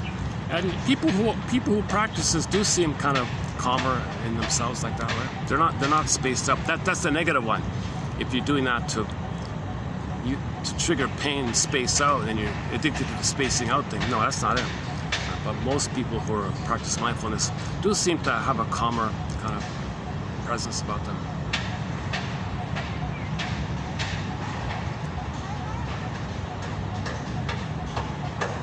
I think in my case, if I did an analysis and had some experience of being comfortable with myself, maybe then I can maintain a practice of mindfulness. I think I would be too fidgety or something. Okay, next one here. What really matters? What really matters is how we cope with our weaknesses. Adler argues that our vulnerabilities can provide us with a vital compensatory energies that can carry us forward and help us to achieve our goals. Okay, this Adler guy, he tries to speculate about, let's say somebody is born disabled or something. Let's say like Paul Penna. You know, Paul Penna was born blind. The blues singer Paul Penna. Yesterday we played his song called Jet Airliner. That was written by him, by the way. What Steve Miller does is only a cover. The original was by Paul Penna, this disabled blind guy. So maybe the compensation is your energy might work on the audio and it becomes good with music or something.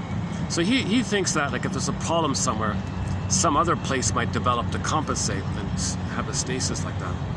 So the energy would go to some other kind of place. So he kind of thinks in those terms a little bit. Adler argues that our vulnerabilities can provide us with vital compensatory energies that can carry us forward and help us to achieve our goals. For 2 million years, it was relatively easy for people to feel good about themselves. Living in small tribes, there wasn't much It was like cooperation like that. It was communal or something. It was cooperation. So even though you might not be the leader of the group, the tribe, you might be faster than the others. Another one might have the best eyesight or something. The other one might be, in the lady area, one might be the most prettiest or something. So in a small group, everyone would have a skill and they'd be the best at it, and it would contribute to the group or something. One person knows how to make the best tools or something. So everyone had some esteem, some value, some contribution. He argues like this. Okay, but now things are different. So how might people? Now people might try to compensate more, and maybe that's what all those tattoos are about. I saw all these kids yesterday, tattoos all over the place. My goodness, just young ones, like 17, 18-year-old kids. All down their legs and arms or something. A whole bunch of them passed by me yesterday in the hotel. Maybe they're compensating. Maybe they feel inferior. Maybe they're compensating. I got status, I got identity, and I look special and different. Look at me, I'm rebellion, or I'm showing something, or you can see it or something. I don't know. Maybe that's one theory. So in the future, maybe we'll tackle the topic about the 50 reasons why people put tattoos on, or get tattoos. Maybe one is this Adler's theory, to overcompensate for some kind of sense of inferiority. That's Adler's big thing, right? You have an inferiority complex, and there'll be more of an inferiority complex because we're not in these little cute little groups like we were in the past, and everyone felt important. So now we feel less important. So we compensate in some other way. So, oh yeah, I got the best tattoo or something. You come,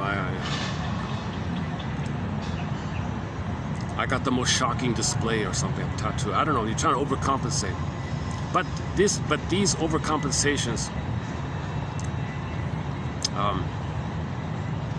are often damaging. Faddish diets, he says here. Unnecessary cosmetic surgery, he says here. Punishing exercise routines, some kind of mania to succeed, or now the pills area. So often it can be damaging, but the damaging is you're trying to direct your energy to get some sense of status and importance, because you're not in a small hunter-gatherer group that we were thousands of years ago. Huh? Okay, this is too big. This was a bit too big here. The exhausting pursuit of various imaginary ideals and unreachable states of perfection. Okay, the perfectionist, right? I gotta be perfect to compensate. So the superiority complex, I gotta be the best. It's synonymous with the inferiority complex. So Adler focuses more on this kind of idea, the social kind of thing. He doesn't look at, he rejects psychoanalysis basically. He focuses on this kind of social status kind of thing. So he's superficial. Adler's trite. I'm surprised he's so well known and all that. Maybe I'm missing something, I don't know. We have an unprecedented, okay, and it goes on like that, all right. Okay, let's leave that one there for now. But his source point was, as a medical doctor, he noticed if there's a problem in one organ, if the organ A is not too well, an organ B might be a little stronger to compensate. So he's kind of applying that medical thing in kind of like social personality area or something.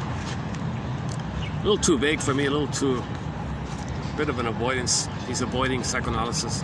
He's avoiding narcissism. He's avoiding infantile megalomania. He's avoiding arrested development.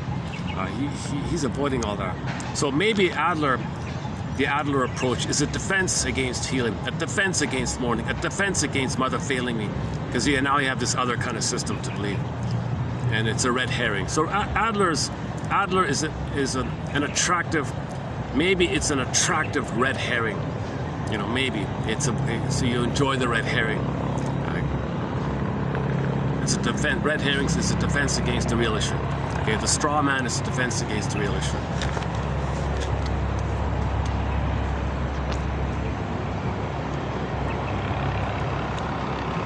I hear a helicopter. I think, we're gonna see a helicopter land on the top of one of these buildings here.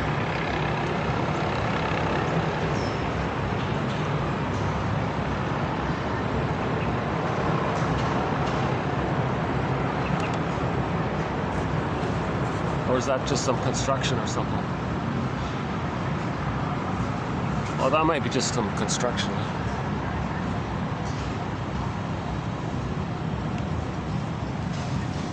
Now, on a clear day, we'd finally get a clear picture of the helicopter. Yeah, once in a while I see the helicopter.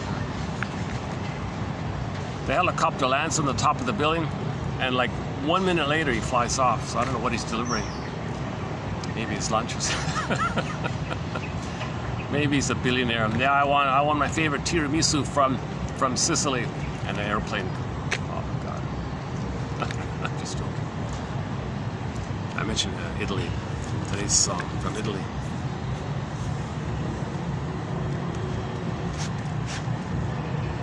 Okay, next one here.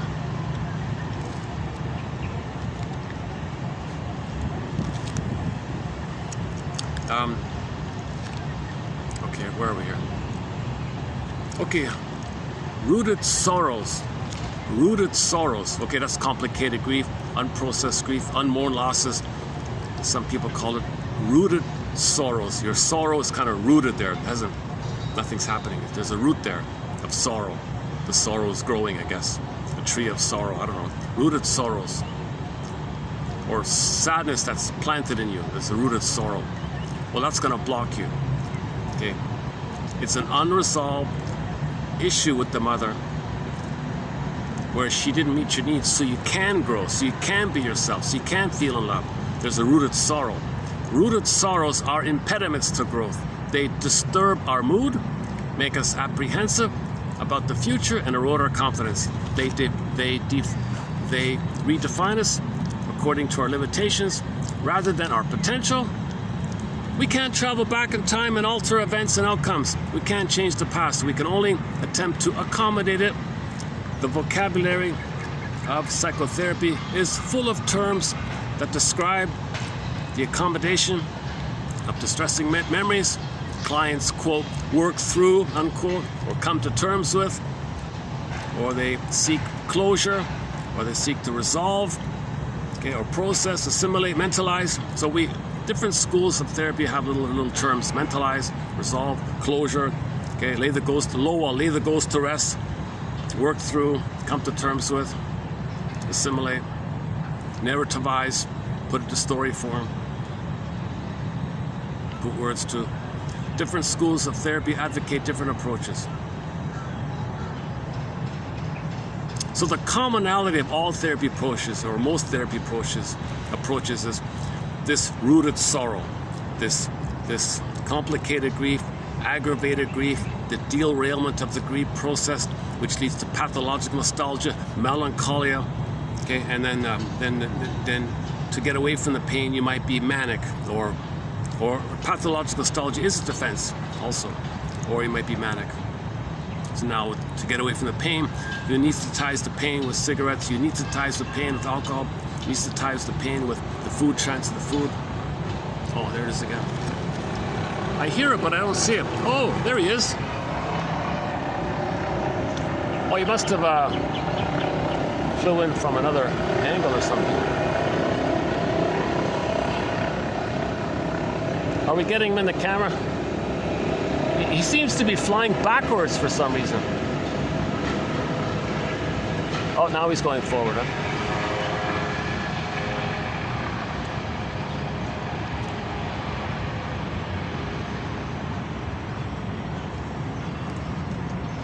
I think I held the camera at the wrong angle or something. I'm using a very old budget phone. Someone called it a kid's phone. This is still an amazing phone. They don't make these anymore. The Honor 8S. It's a simple kid's phone. It's only got 4 hours of battery. And but I've dropped it 100 times. It's still working. Great little phone. It's light, it's small, it's a mini, like it fits in your pocket easily. Light as a feather. It's a great little phone, my goodness.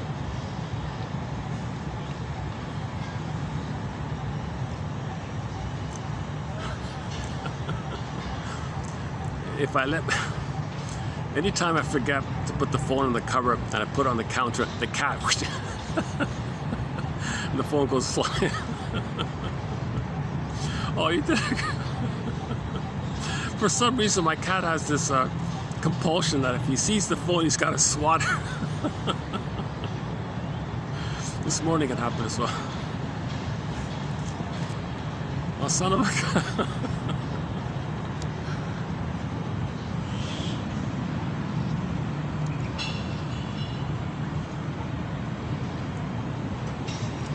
Oh, don't get me started with the cats. Yeah. If I'm tying my shoelaces, he sees the laces flying around. He's all very manic. He's scurrying around, skipping on the floor. He can't get his grip, so he's slipping and he's skipping. He's running manically. What's this? What are these laces flying around? What is this? He runs away. He's all excited. He darts around, jumps up. He hasn't figured it out. It's just shoelaces. Okay, sorry.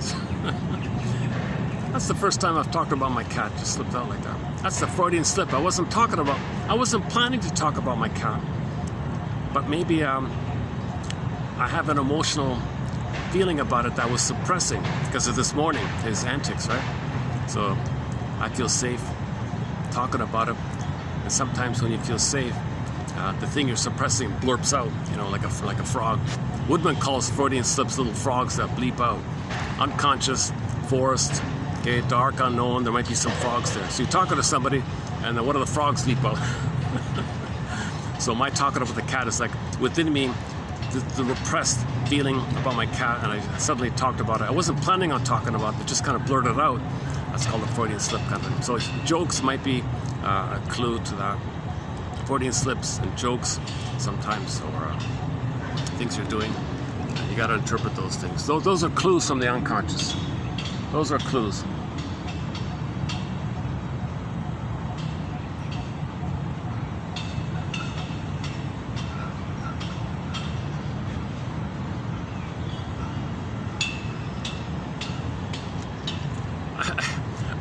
I've given up trying to persuade my cat, leave the phone.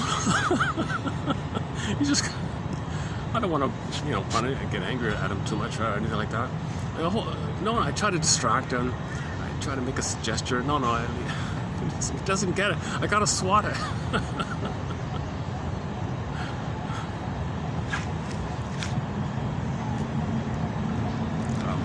Okay, next one here.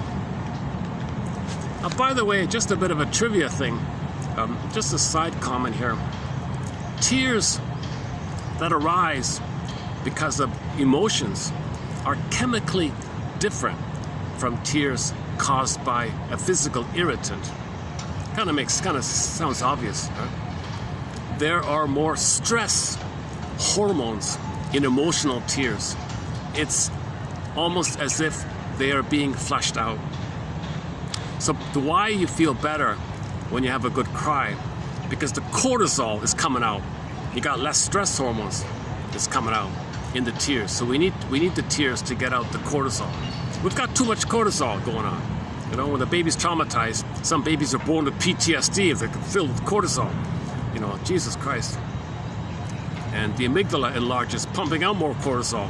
EAS, enlarged amygdala syndrome. In order to pump out more cortisol, because the baby's in danger, the mother's hurting the baby. Go, baby, get out of here. Run, I can't run. Well, let's enlarge the amygdala to manufacture more cortisol to give you more energy to run. The baby's saying, stop it, I can't run. I've got no motor skills. I haven't developed musculature to run. I can't even crawl. Stop it. Stop enlarging amygdala. Stop. I know you mean well, but stop sending me all this cortisol. Now, because he can't run, he might flight in the mind, escape in the mind. The deer in the headlights, the rabbit in the headlights, the possum, he might escape in the mind. He's trying to escape that way, like a deer in the headlights kind of thing. He can't run like that. But the mother's hurting the baby. The amygdala enlarges. Send more. Don't send any more. What's he going to do? Poor baby can't fight with the mother. All he can do is desperately use fantasies that he can gobble her up and possess her and control her if he gobbles her up. Now that's why you have all these cannibalistic images in inferior. He's gobbling things.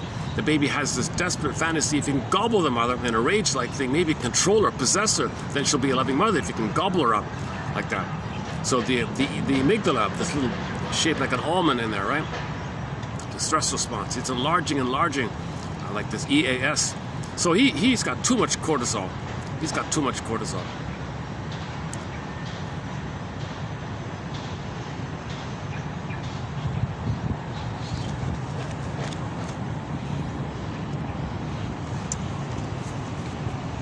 I'd be curious to know if there's some kind of simple little test that tells you your cortisol level. You know, maybe people can be mindful about it. Like what would be an appropriate healthy level? I got a feeling people are going to be, maybe people will be surprised. Janov says that. Janov says that at the beginning, he takes a cortisol test and measures everybody's cortisol. And then after their therapy approaches, when a person does succeed in having an emotional cry, not only does the cortisol level go down, but their body temperature goes down. It's too hot, he said, or something. Our bodies are too hot. It goes down like that. It's a little bit out of my area, this biology kind of thing. But anyways, okay, next one here. Okay, one more, yeah. Okay, next one. All upsetting thoughts. Sorry, still recording, right? Okay, let me double check. 65%, 4 o'clock. Okay, so we got a good hour left here. Okay, let's finish within the hour. This will be a shorter video, I think. Okay, all upsetting thoughts and memories seem to require. Take a break first. Yeah, why don't I just take it before we do the last one? Let's just take a little musical break. And I've got some tea in my bag here. Let me just take a little small break here. Should we keep the same song? Should we choose another song? Yeah, okay, let's choose another song here. Hold a second.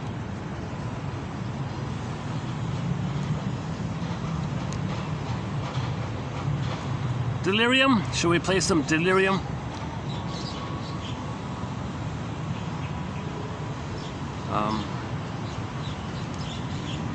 After the acoustic or April Wine?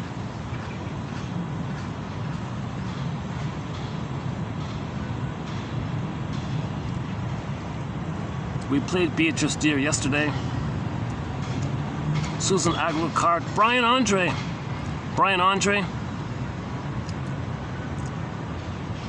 Oh, Kelly Disra. Oh, okay.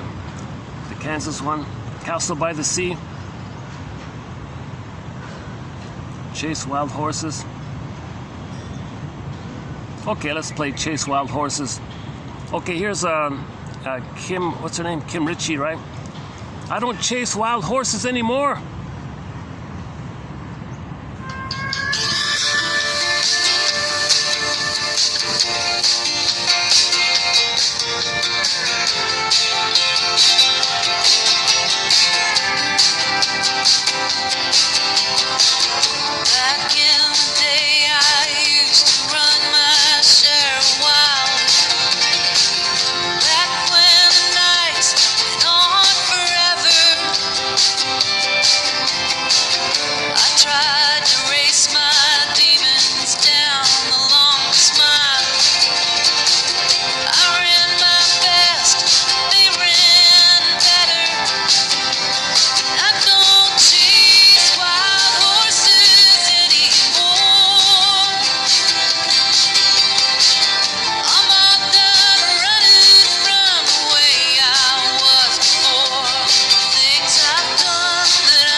Okay, that's part of our someday complex. Someday, if I do this or that, maybe I'll get mother's love.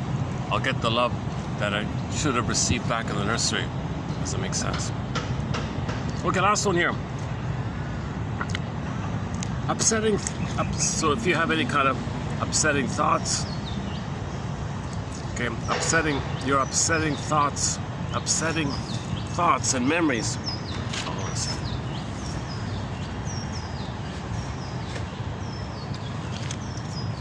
Seem to require a certain amount of chewing over before they can be digested, swallowed, etc. Okay, that's a metaphor for processing. So the reason we ruminate, have too many monkey mind thoughts, obsessive thoughts, because there's a failure of emotional processing.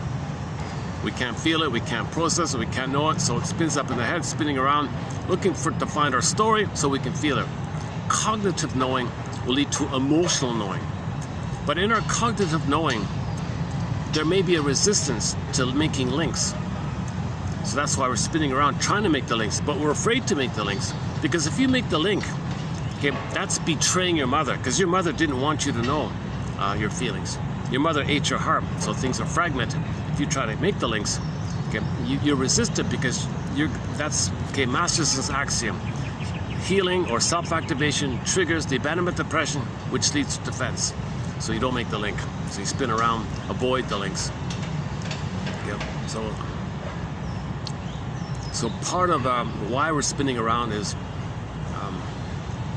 we're trying to get the story so we can get the feeling, so that we can process it, our mind calms down, peace of mind like that. But we're spinning around like that because embedded in it is the fear of knowing the story, which would bring up the feeling, because that would betray the mother. So dysfunction is loyalty to the mother.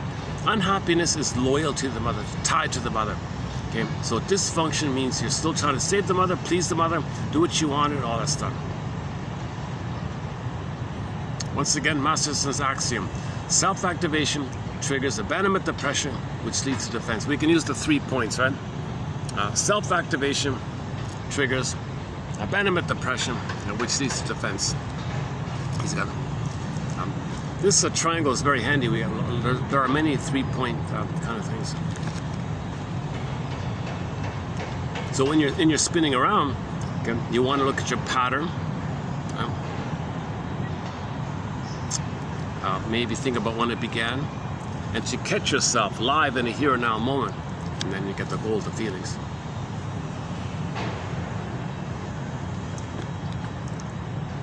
So if we're chewing it around and we can't find the story,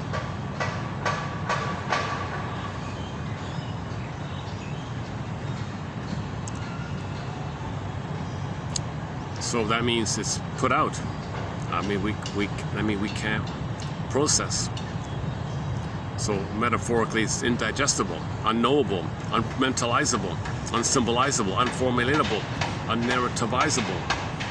So it's kind of like it's not working, kind of. Okay, so in 1980, one guy published a paper in which he proposed that many apparently disconnected problems might be best understood as mental phenomena arising from emotional processing failures. Usually emotional experiences are absorbed without sequelae, like sequence, but yeah, so the hippocampus is damaged. The hippocampus gives you the sequence in linear time like that. So in the amygdala, there's no time, it's all fragmented.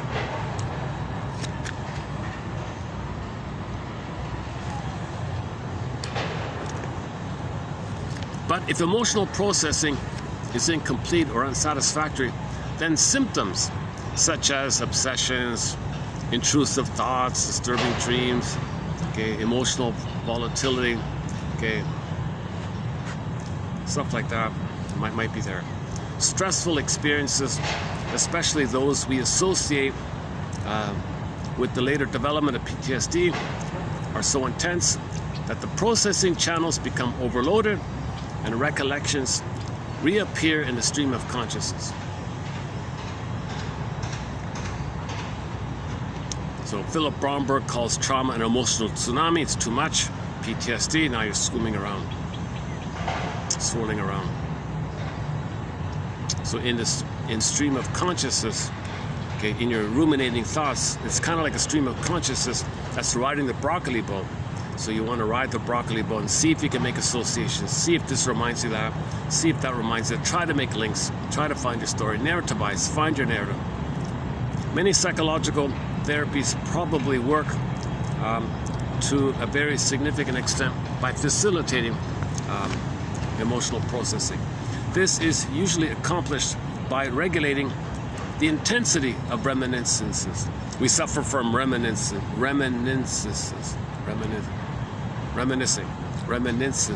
Ugh.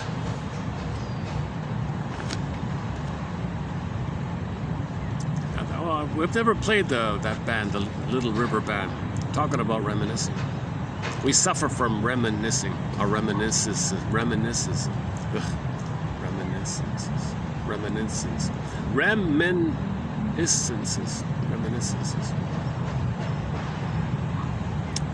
So we start with more manageable memories and build up to the most upsetting ones.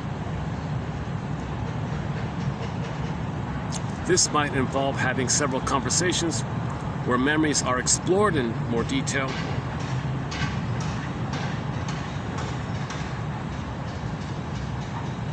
When bad things happen, people frequently try to manage their distress by cutting off emotionally.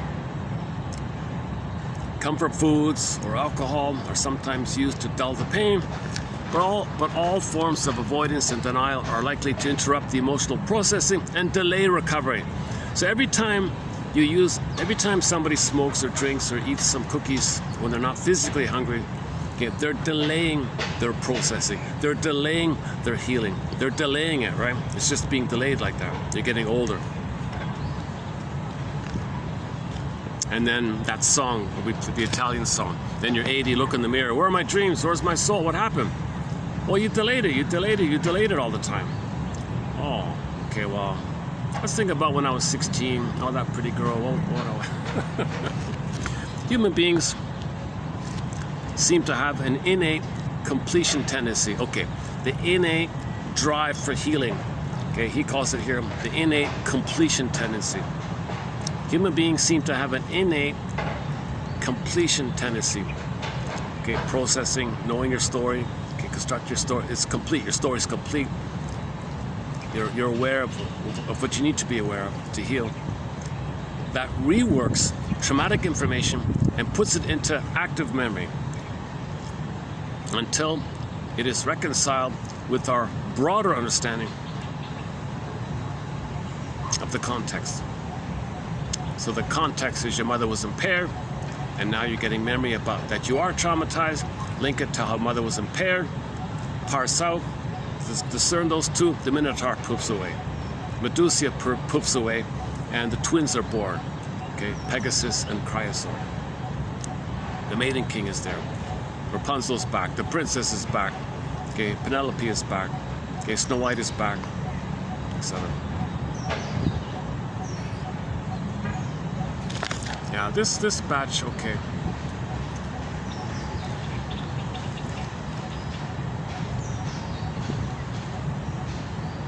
Okay, so for me, the one about Janov is my favorite. Just having a review of that one there, and the other ones are kind of general, right? Okay, and just the idea, just the phrase, emotional processing failures. I thought that part's okay. Oh, we got one more here. Let's see. Digital technology makes it easier for us to acquire things, but it also provides us with a ready means of converting our experiences into possessions.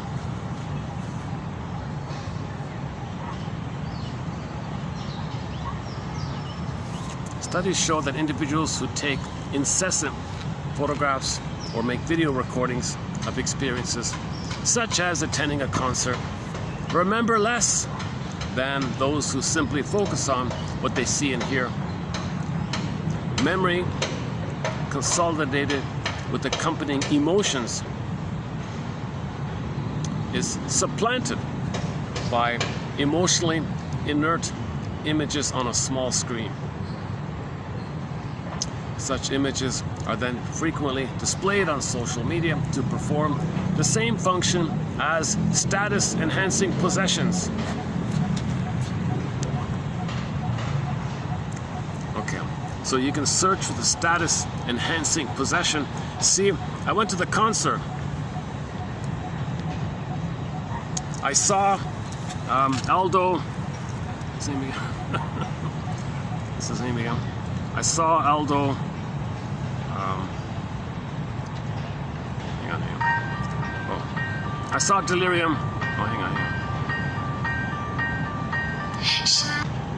I saw Aldo Taglia Pietra.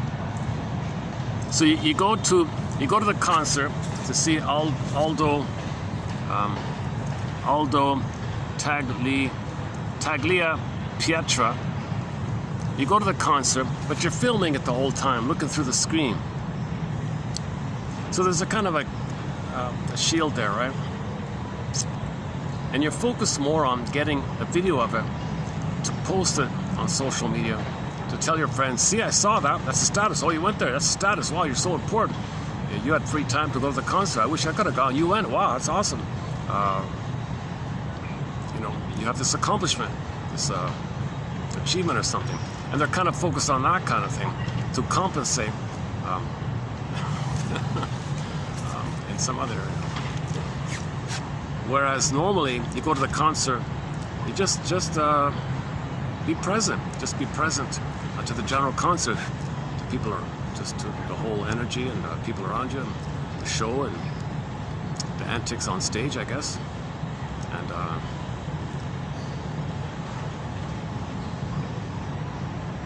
maybe feel more of a connection and see it, experiencing, see what's going on, rather than see through the lens of what's going on, because you want to post it.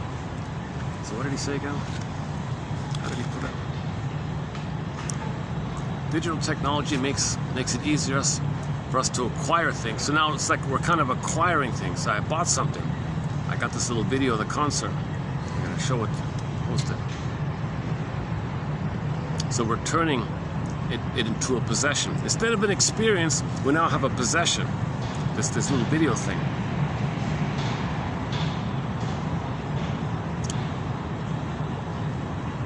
And generally speaking, memory is linked to feeling.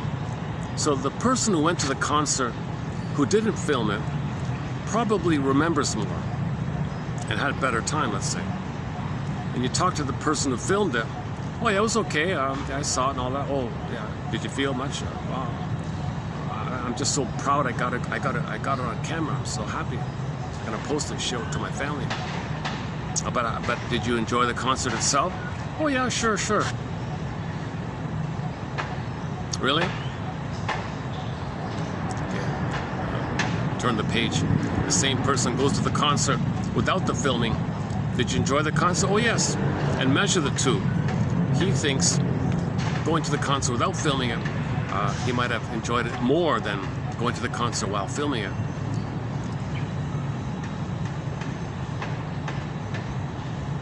Okay, that's not a major point. Yeah, that's not a major one. Yeah, okay. Once in a while we have a weaker batch. I had some very strong batches lately. I would say this one is a weaker one. It happens once in a while. You know, this 90-10 rule fits with the videos. I'll post 10 videos, and sure enough, one is pretty good, one is strong. One video out of 10, I feel like, okay, I feel pretty good about that one. The other 9 are kind of mishmash, a few bad ones. Let's take a peek at what's coming up. Let's take a peek at 33 here. So coming up, let's do a preview of what's coming up here.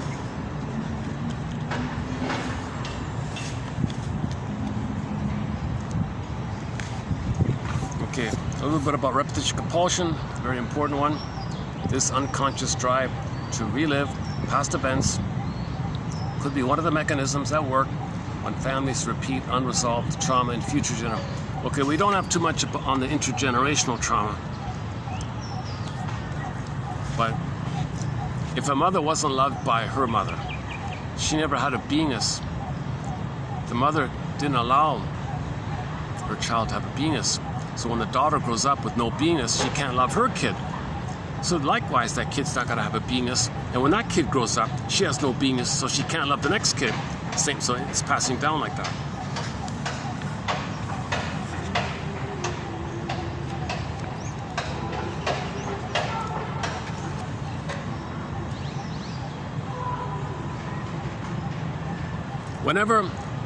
Whatever the recurring problem is, there are unmet needs of an earlier stage of development that remain unfinished.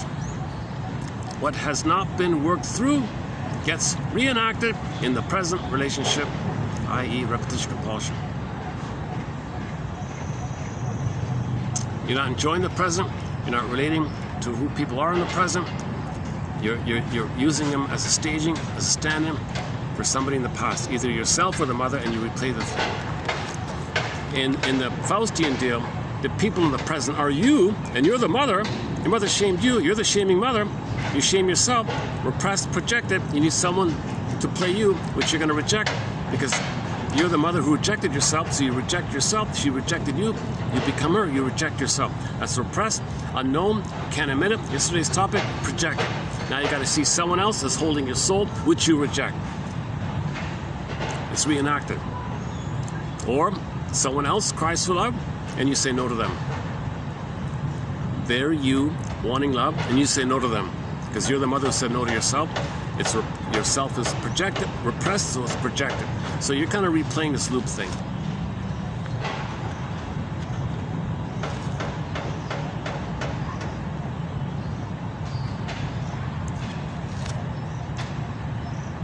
Okay, so okay, we'll continue with that one tomorrow. Oh, and one guy says Dante's hell is all about repetition compulsion, an endless replay of somebody's song of myself. Purgatory, on the contrary, is dynamic, dedicated to change and transformation. It is the rebirth of a self that is free at last to be interested in other souls and other things. Versus the quote-unquote song of myself, round and around. Okay, so all these images, right? The Axion one, the guy in the wheel, round and around. Sisyphus one. Okay, in the weaning trauma, that Mr. Tantalus, okay, he's kind of immobilized. He sees the cherry above him.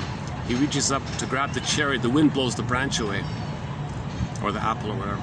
So that's weaning trauma.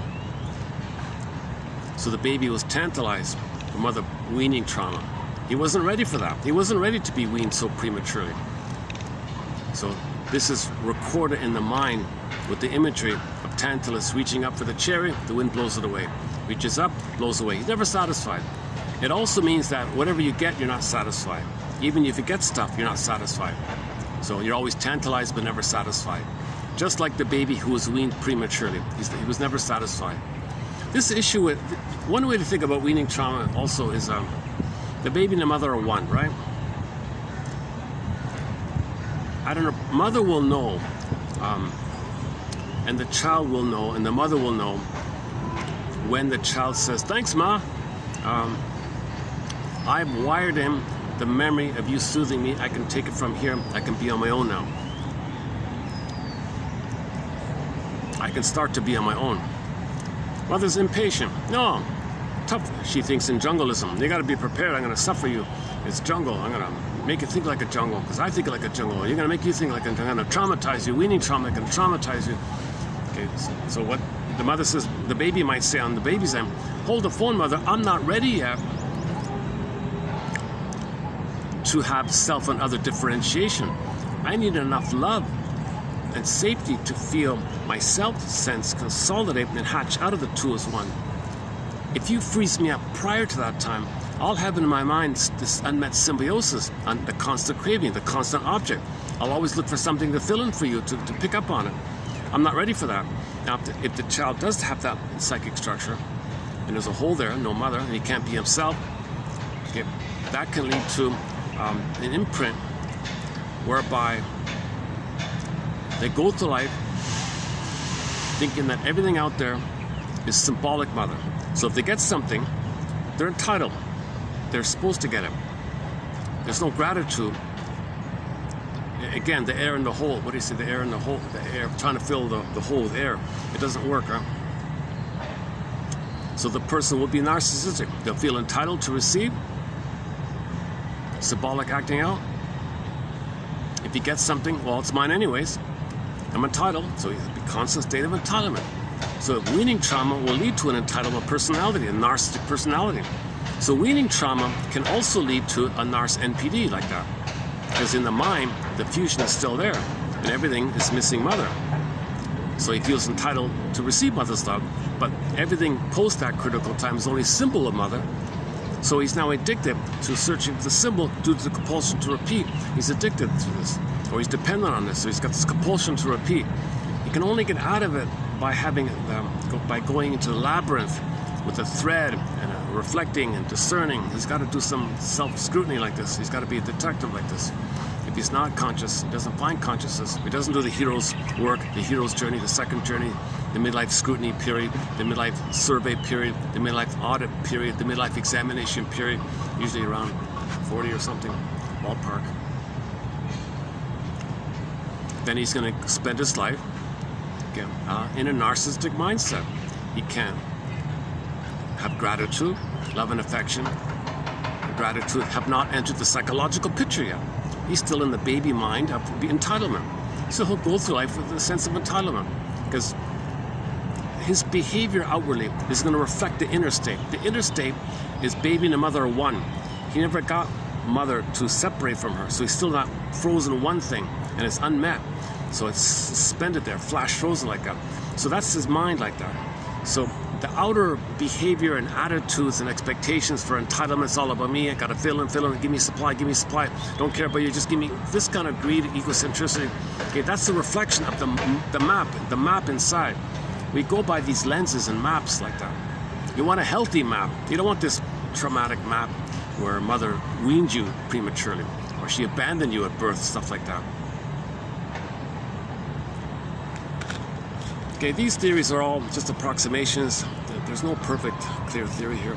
We're just experimenting around. Robert Bly says to the audience, 30% of what you're going to hear is wrong. It's up to you to figure out which 30%.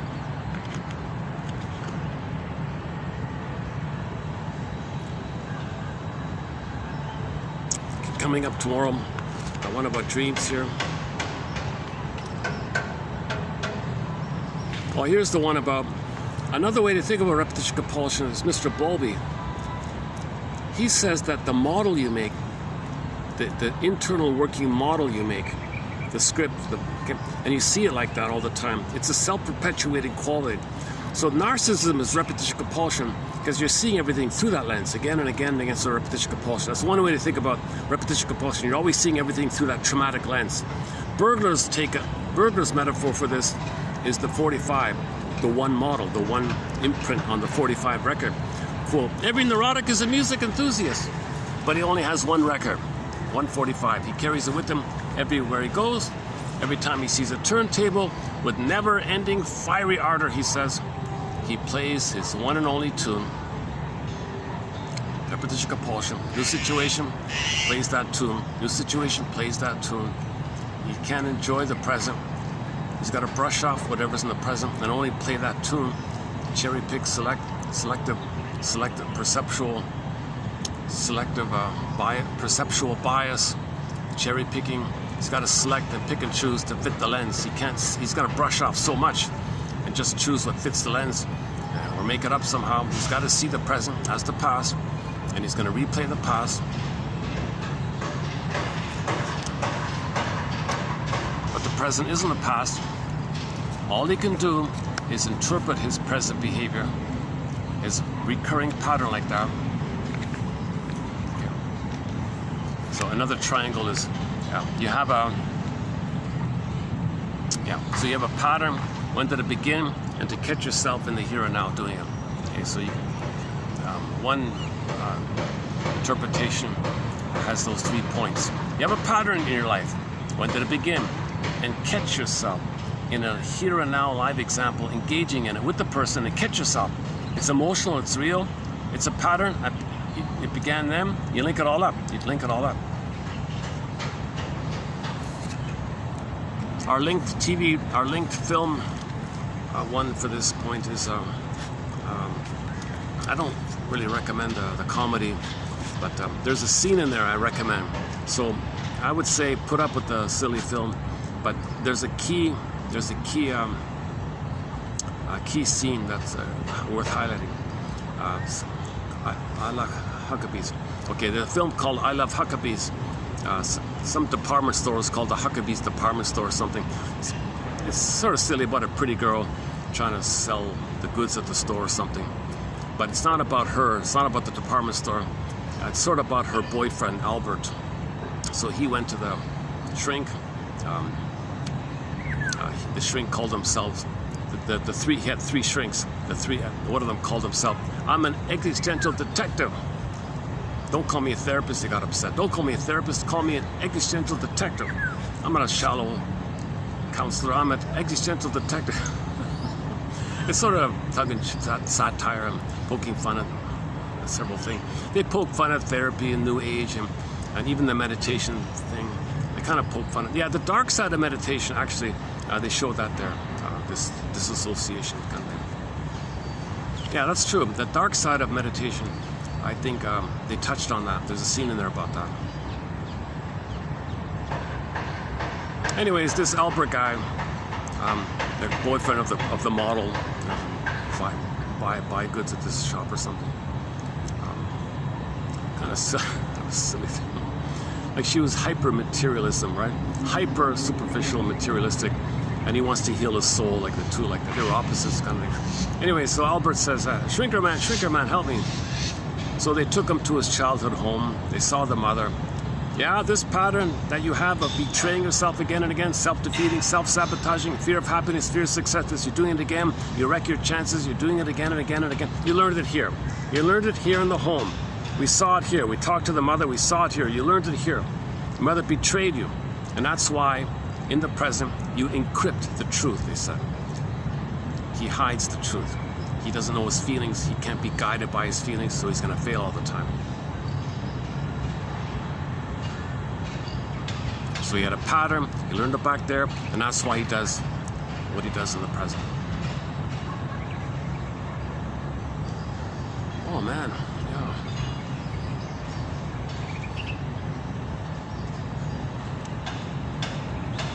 I've been a bit sluggish the past couple of videos. Normally I can go for 6 to 7 hours on a video.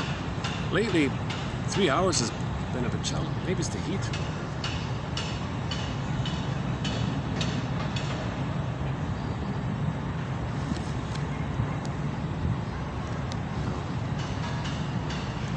I'm also a bit distracted.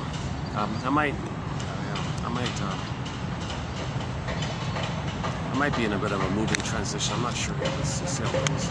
Maybe I'm distracted by that. I want to get the quotes up. I keep saying it in almost every video. Many of these quotes, they're getting harder and harder to find. Like the burglar one, 38. Like what happens? Like what would happen if Burglar's book gets withdrawn, removed, unavailable, and the printed ones are unavailable, and they're gone. Like a lot of books are like gone, you know. Some printed books never got digitized. Some of those books I bought, like the last one kind of thing, and I plucked out the best quotes from it. I couldn't carry it, so it's gone, kind of gone like that. So I'm trying to save excellent analytic quotes like that. So I plucked out 10,000 that are pretty good, I thought, with the hope being that 1 out of 10 will help anybody in midlife. So midlife begins when you realize the pins in the collar. Midlife begins when you realize the pins in the collar. Okay, the pin in the collar is a code for that under the collar you feel flat. Flat affect. Long ago the term for this was athymolexia, no feelings for your words. Nowadays we say alexithymia, no words for your feelings. Same kind of thing. When you realize that something's missing, you can see in the world, but you can't feel in the world. One version of Snow White is that she's awake in the box. She can see through the glass box, but she can't feel into the world. So the metaphor means she can function in the world, but she can't feel in the world. A civil idea of the pin of the collar. So you function in life, but you're missing something. We live to the extent that we feel embodied. We live to the extent that we feel our primary feelings, the bluebird, the joy, and the sadness is needed to mourn. If you don't have sadness at the console, that'll be back to that sorrow one. What did you call it again? The constant sorrow. What was it again? Sorrow, something sorrow. Rooted sorrow, wherever it is. Rooted sorrow. We gotta clean out that rooted sorrow. You don't want to live with this constant sorrow. My God. Oh boy, yeah.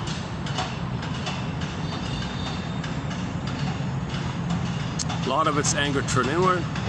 See, a lot of it is your anger at the mother was blocked.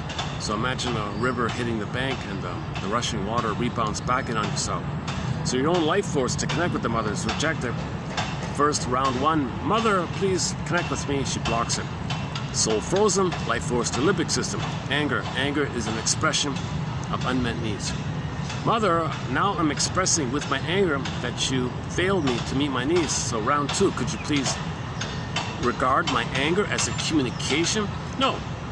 Blocked again. Now what? Where does this anger go? Well, it rebounds in on itself. Now this anger rebounding in on itself is destructive within, hence the image of the howling man in the Twilight Zone. Go to the Howling Man episode of the Twilight Zone. You see an image of this. So you got a castle, and in one of the rooms is the Howling Man. Okay, the castle's the person, and the room is the organ. And in the organ, your own anger at the mother is in the organ, so the fellow's in the room like that. So that's pain like that. So this pain can lead to psychosomatic symptoms. I guess there's a sorrow of having this. The body can only hold so much. Maybe people aren't aware there's sorrow. It's because maybe something happens where most of the anger at the mother is where they trick themselves to always find excuses to direct their anger at the mother onto others, called prejudice, blaming, scapegoating, cynicism, sarcasm. So they're always diverting their anger out like that. So some goes in and it may go out like that. But in the Howling Man, they said both is going on. You got anger in, anger out, anger in, anger out. It's going on. So he escapes, he comes back in, he escapes, comes back in. So the head monk was saying, you know, look at this stuff. If you don't look at your anger at the mother, then it's going to go into prejudice and blaming and externalized living and scapegoating. So you find excuses and rationalizations that someone's no good. And if you say someone's no good, poof, there's your mother. If the one who just played your soul, poof, means your mother's going to be there, then you play yourself and direct your anger at the mother onto the other. So you need an other to think they're your mother to get your anger out. So you're always in this mode of cynicism, sardonic humor. So you're always looking for excuses. So it's a very hostile mind, a very negative attitude in life. Always looking at prejudice like that. Now the prejudice angle of it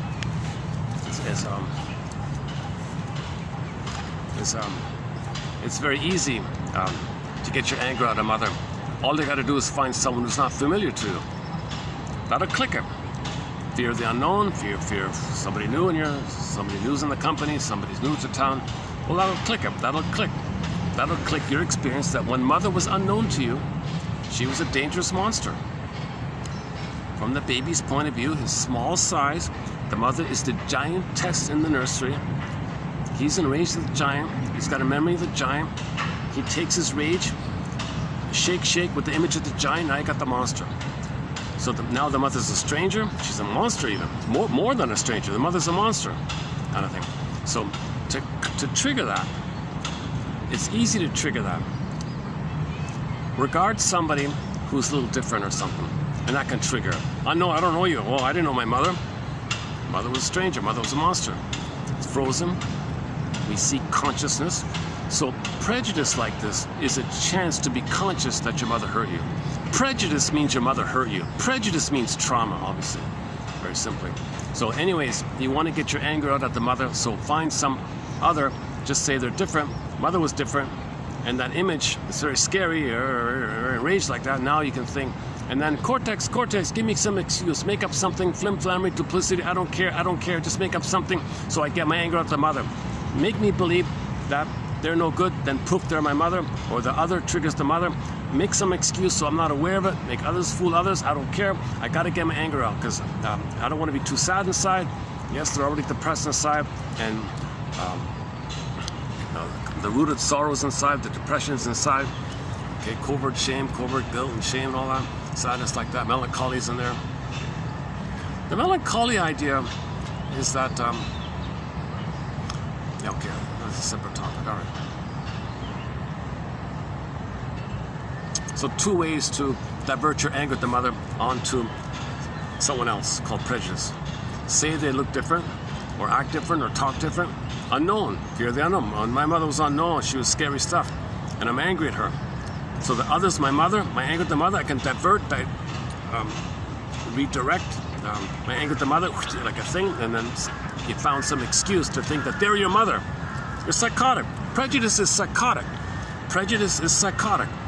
Somebody who's new to the town or something, doesn't speak the language, his country was poverty plundered and pillaged, he's looking for help, trying to find a job, learn the language, and you think they're your mother who hurt you back in the nursery. That's psychotic stuff. Now, we don't appear psychotic. We're secret psychotic, right? But we cloak it over with the cortex to camouflage it, but we're underneath, we're secretly psychotic. Prejudice is psychosis, you know. What's the newcomer desperately trying to survive after his country was pillaged and plundered? Just trying to, Jesus Christ. He's afraid to, you know, he's probably afraid to ask for help many times, because he might intuit that if you ask for help, that other people will say, you're asking for help? That means my mother wanted something from me. See, when someone asks for help or something, click, mother had all these demands on me, all these expectations, and I'm angry at her. So the person might be afraid to ask for help, because you may react in a negative way, because you're saying no to mother. That's another way it works, right?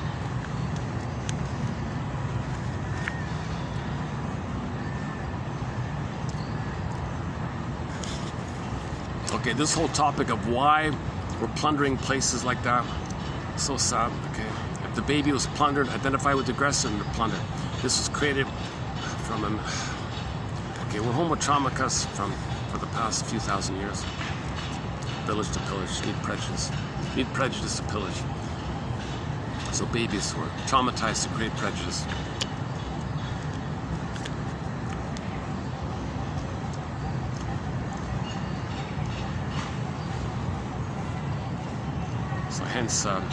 Hence this, what do you call it again? This innate drive for our story. What do you call it again? This desire for healing and completion and wholeness. Human beings seem to have an innate completion tendency. So we're incomplete. We're fragmented like this. If we're behaving psychotically and we're lying to ourselves, we're very incomplete. We're very fragmented.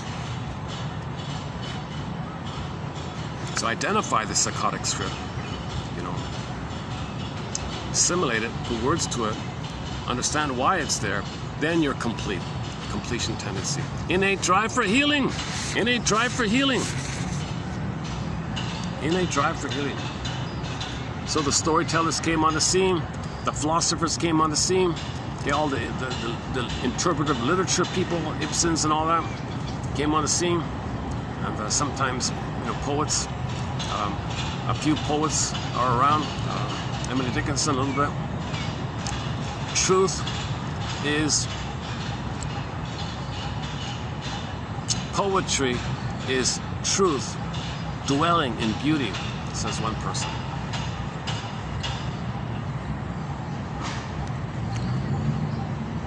So if you can present a psychological truth in a way that's likable for people, that's poetry, they said. Interpretive literature as well. Not all literature is interpretive. Most of it's escapism. Most of it's a defense against knowledge. So literature can be used as a defense mechanism. Just fantasize away. Fantasies can trigger feelings, chemistry.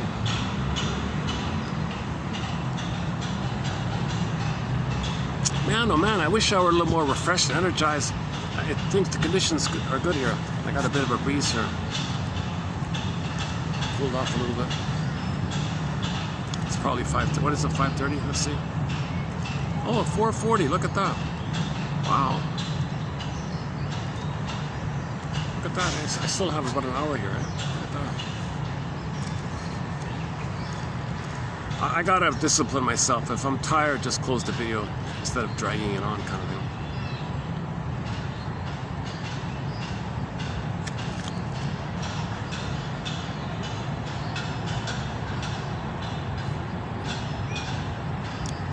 Okay, so the key Twilight Zone episodes are Gabe's Story, Wong's Lost and Found Emporium, Take My False Life, Please,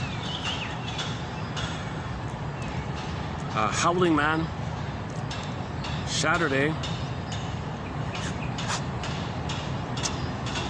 On the topic of guilt, we've got Shadow Play, very disturbing one. On the topic of the folly of expecting a narcissistic mother to apologize. Okay, on the folly of that, one more Pallbearer, season 3, episode 17. On the topic, on the basic idea that no baby can know the truth. No baby can handle the truth that mother's a wicked queen. Okay, an episode entitled Need to Know. And so on. A few more like that.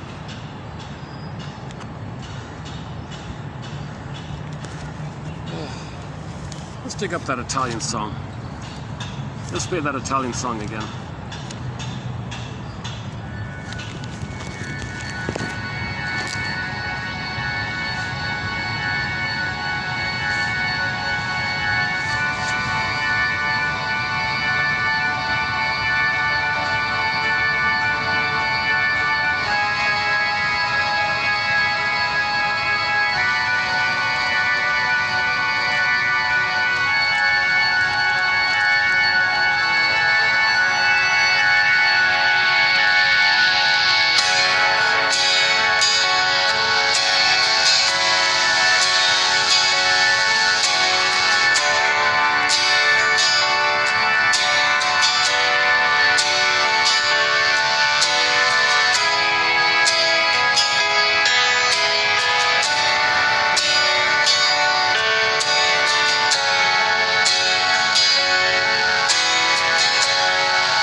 let's dig up that song by Elton Gunn mentioned earlier. Hold on a second.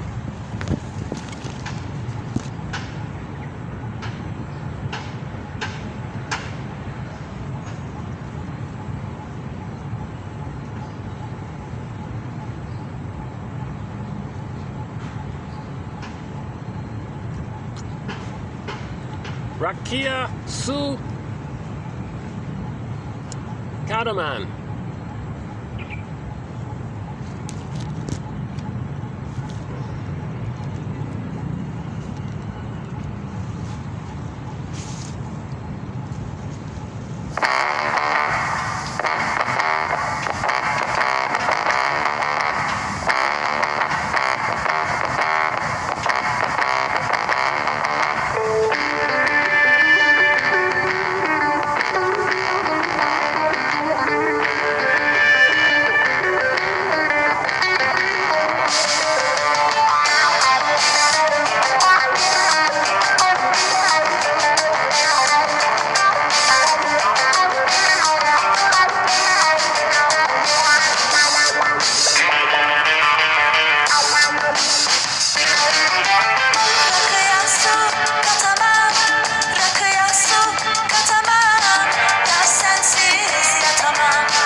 It's kind of weird to be online in the park like this, eh? I'm not used to it.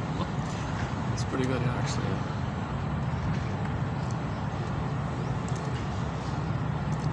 But my instinct is to not be online. Like, I'll film, that's one thing, but I'll bring the paper, you know.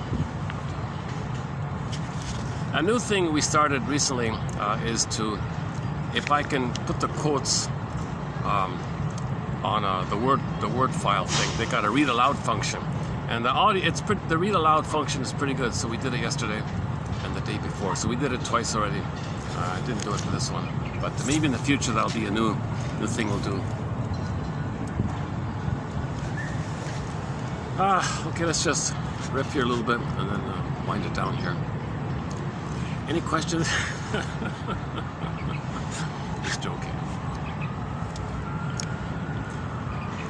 It seems that the channel's banned, shadow banned, because I'll post a video, from 4 years ago, maybe got like 2 views. I'll look back on it, it's still 2 views, and it's like that with all of them. And I've searched,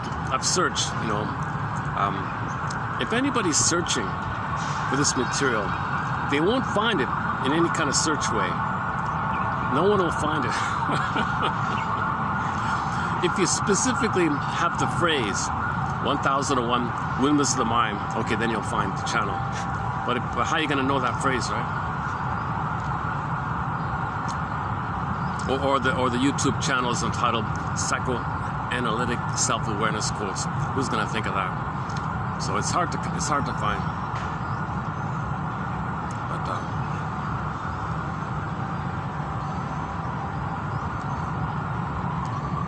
either really people think you're just blaming the mother.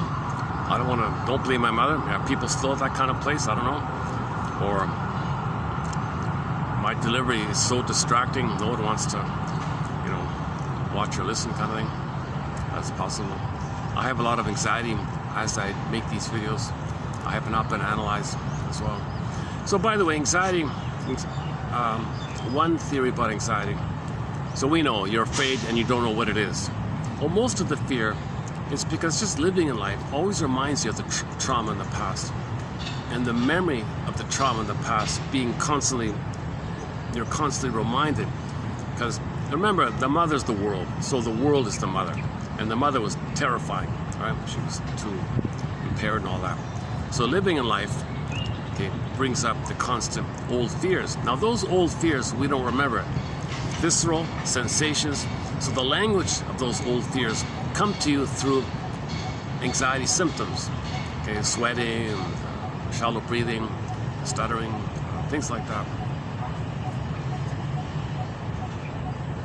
So if you process your trauma, you'll be calmer, right?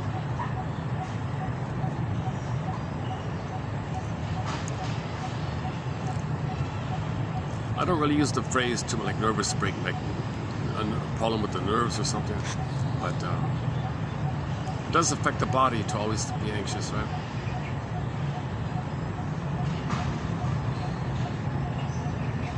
Yes, there are some anxiety is realistic, and if you identify it, then it's a fear you can face kind of thing. But most anxiety is you don't know what it is. Well, it's old fears being triggered in your body, and it's coming to you through the language of visceral sensations, anxiety, somatic expressions in the body, sleep, fidgeting and twiddling your thumbs, all these little things.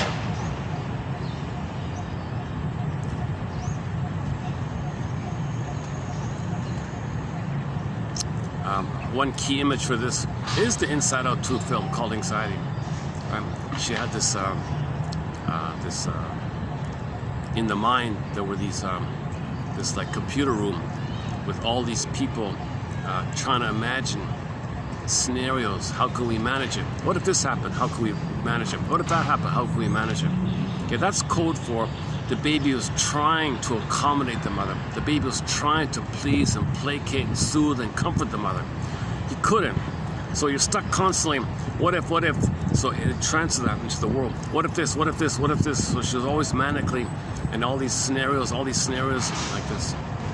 And then she was hyper about it, and taking energy drinks and getting mad. Then she almost collapsed at one point, right?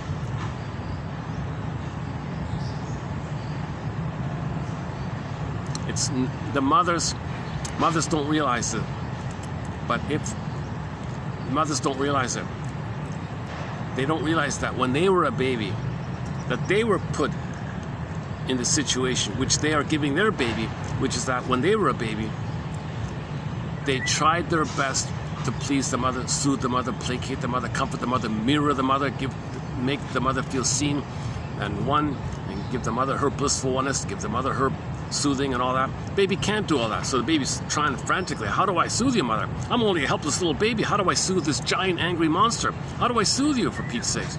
So that's going to lead to anxiety. So you're going through life always a little shaky, a little anxiety.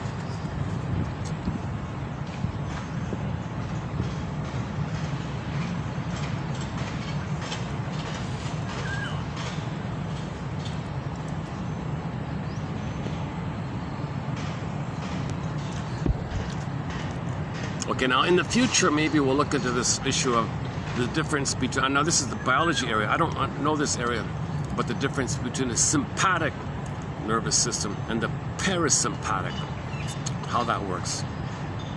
The anxiety stuff, that's the sympathetic, the active one. There can be like sort of like a shutdown one, like you're conserving yourself one, so you don't respond to it, just conserving yourself. It's parasympathetic kind of thing. So a lot of people don't show anxiety because they're just conserving kind of thing.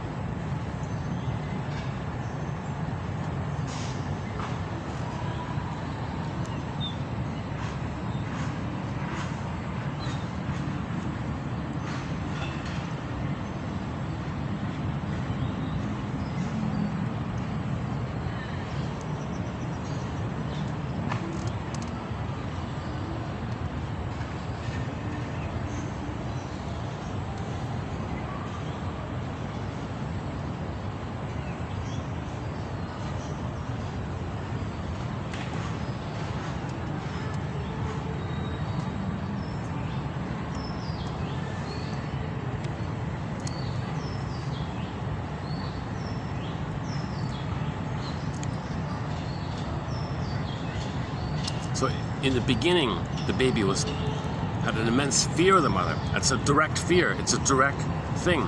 Mother is dangerous, so the baby's afraid. Persecutory fear, like this annihilation fear, basically. Baby had an immense fear with the mother. Baby wasn't anxious. He was just directly primal fear with the mother. Okay, now that's kind of suspended. It's frozen, but it's alive and frozen kind of thing. It's just bubbling kind of thing. Okay, so as you live in life, okay, that bubblingness comes to you in anxiety symptoms.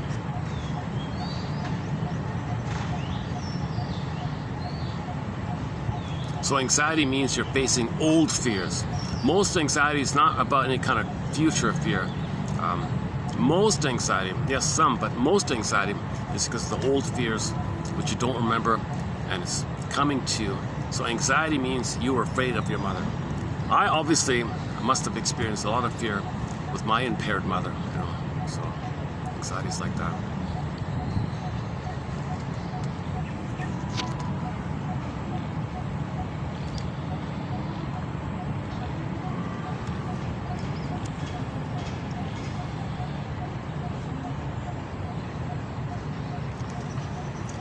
Oh man, yeah. Let's hang out here a bit. Let's hang out a bit longer.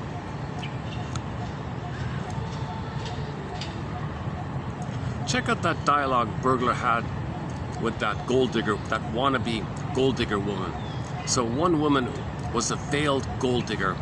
She went to the shrink, please help me to be a better gold digger. Well, you run the risk. Therapy is about healing the whole person, getting back your feelings. If you get back your feelings, you'll have ethics and morality and virtue. Okay? You won't be cold, and you won't be a gold digger. Because you need to be cold in order to be a gold digger. Because when women are cold, it functions as how men become like a moth to the flame.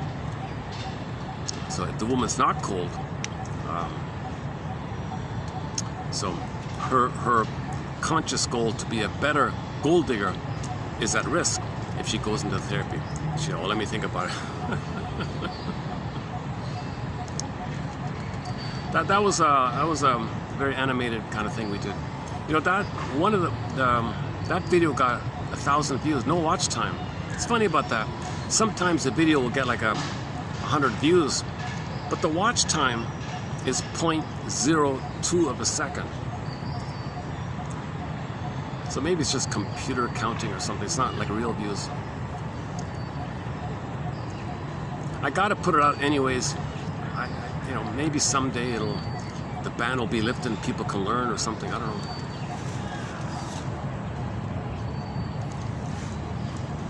My tentative guess is, you know, maybe advertising people and PR companies and propaganda companies, people in that kind of industry, they don't want you to be self-aware, because if you're not self-aware, it's easy to sell stuff to you, it's easy to lie to you, it's to fool you, and they can do what they want. Easy, right?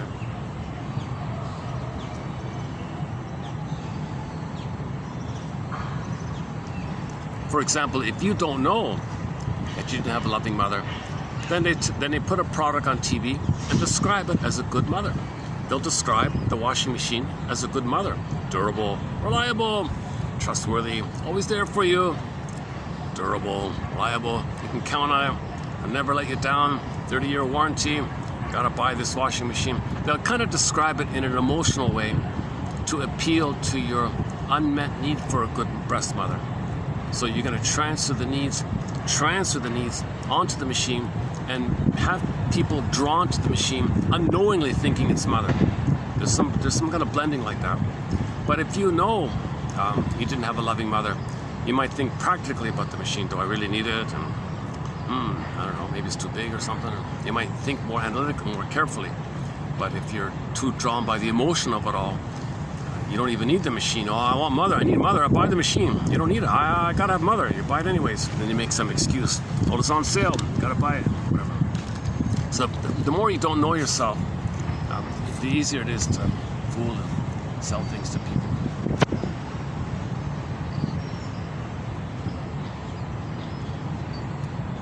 I think my favorite advertising one is the one about the muffler company. Long ago, if you come to our muffler shop and bring your car in for a new muffler, at this muffler shop, you are a somebody. At this shop, you are a somebody. Oh my God, that jingle, that slogan, whoosh, overnight, 30% increase in sales, they said. Because that line, people, it covers a wide range. People might look for their authentic identity. Yeah, I want to have my authentic identity. I'm a somebody, like a person, subjectivity, authentic somebody, like a real somebody. I want to be a somebody, like a person to myself. So that'll catch some people maybe. But for most people, but maybe it's mostly catching people who want to feel important. Infantile megalomania, narcissism. You're a somebody. I'm a somebody. Yeah, I'm a star. I'm a somebody. Status. I'm a somebody. I'm a magician. I'm a somebody. I'm important. Yeah, come to the shop, buy this expensive muffler or whatever, and you're a somebody. I'm a somebody. All the cars are. So if people are unaware of identity issues, either narcissistic identity, the search for the false self, or the true self, so they're catching both people. People looking for a true self, they might be drawn in. A lot of people looking for the defensive need to restore their false self, they might go in. That's a good. Oh, we talked about the torches of freedom one. That's the most famous one. To sell women freedom. Torches of freedom. The cigarette is going to break you free from your traumatized mother. You've got to be kidding. But women want more freedom, right? But women can have freedom if they mourn the loss of losing their good mother at birth. Then they'll be free. No, just buy the cigarette and you'll be free. It's a symbol of freedom. So they bought it. It's nonsense. Nonsense. They just hurt their lungs. But they want the psychology. I want my freedom. You only emancipate yourself from mental slavery, sings Bob Marley, another copyrighted song, if you do the mourning process. If you enter into the labyrinth and face Medusa. A woman cannot have freedom if she doesn't face Medusa and the Minotaur.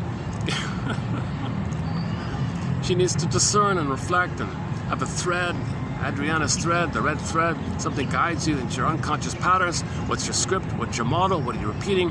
What are you projecting? Can you own your projections? Can you discern? Okay, can you enter into the money complex labyrinth, the guilt complex labyrinth, the someday complex labyrinth? Okay, the psychic. Can you face Baba Yaga's requirement that you find the third side of the coin? Okay, can you study defense mechanisms? The rabbit, which leads rabbit poofs to the duck, which allows you to. Ducks can swim in the water, fly in the air, walk on land. So we gotta bring unconscious material up to the air of consciousness and integrate it.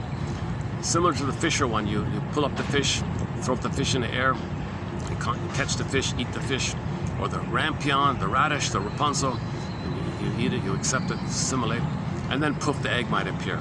The egg might appear. So when you then maybe from the egg, okay, different versions. You can have from the egg. You can even have from the egg. You could even have from the egg. You might even be able to say Pegasus and Cryosaur come from the egg. The twins like that. The twins means feminine and masculine, being and doing. That your doing can come from the being. You need the two like that. If you have your being, then the doing will be there automatic. If you right? If you don't have the being, you might have a wounded and a distorted. You see,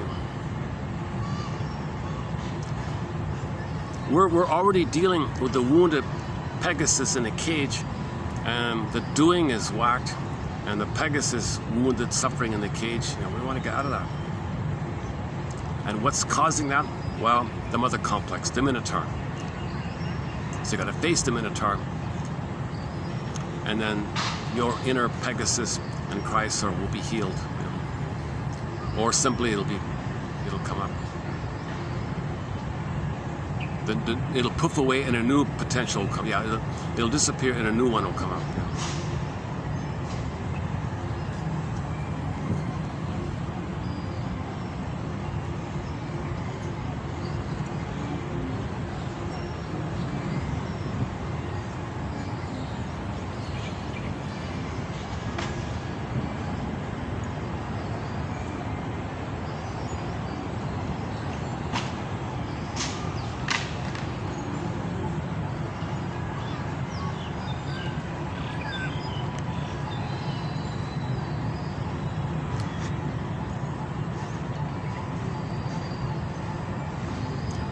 The idea of the muses, all of the muses ride the Pegasus, that's pretty good, right? The muses, the 12 muses. Music and arts and math, sports even, poetry. So you can do those things, what the muses express, because you got the Pegasus. So the muses is kind of like a version of the Cryosaur. You're doing it, you're putting it into expression.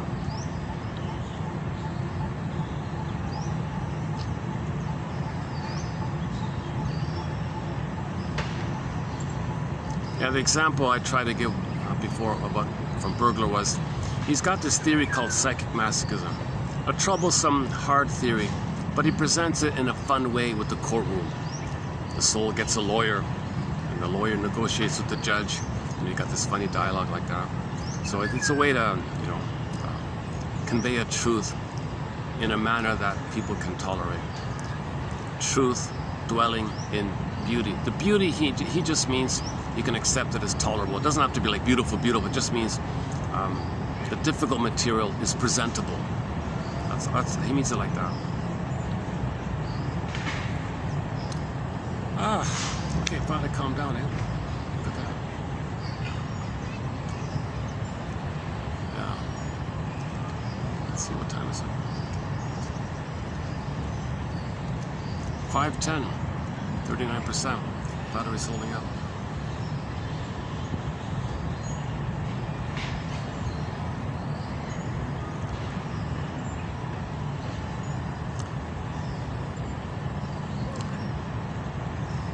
Should we do the humor? Should we pluck out some of the jokes from our humor thread? The pigeon joke. Masterson's got one.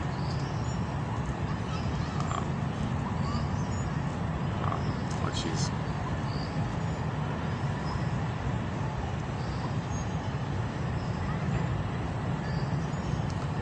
Okay, maybe next time. A part of me wants to keep going because the conditions are good here, environmental wise. I got battery, I've got light. I'm not sweltering here at the moment. A little slight breeze. I feel like, but I'm kind of.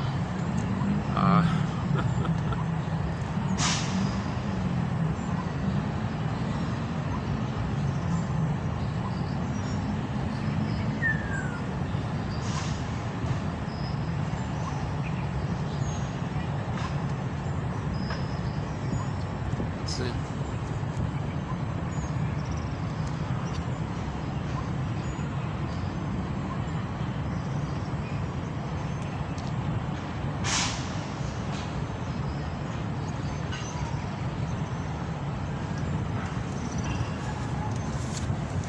Okay, then let's just wrap it up then. Maybe we'll find another song. Let's just play one more song. When the song ends, I'll just hit the close button, and I'll see you in the next video, which will be 34.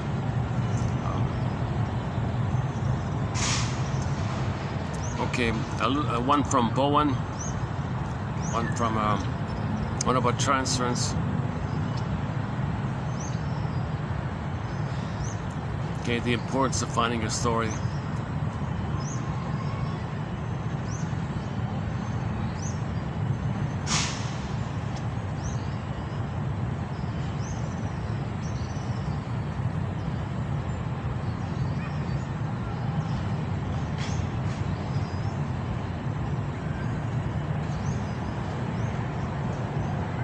Perhaps they will make connections between their past and their present, gain insights, and see new ways of negotiating the future. Perhaps self-disclosures will be accompanied by grief. Those are like the sitting in the circle idea.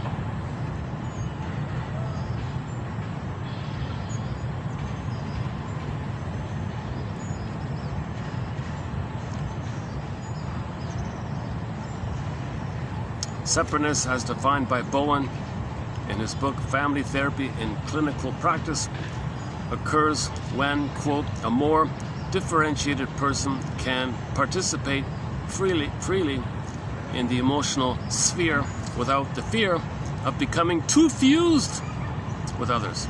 Yeah. See, a lot of if there's unmet symbiosis and you're relating, there might be that fusion, so you're not separate yourself. So you might avoid things. Jeez. So, okay. Yeah, good time to end the video here. Okay, let's pick a song here. So,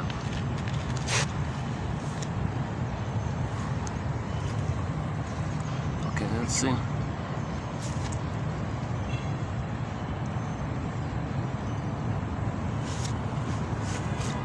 You know, all the songs from the Turkish Groove album are copyrighted.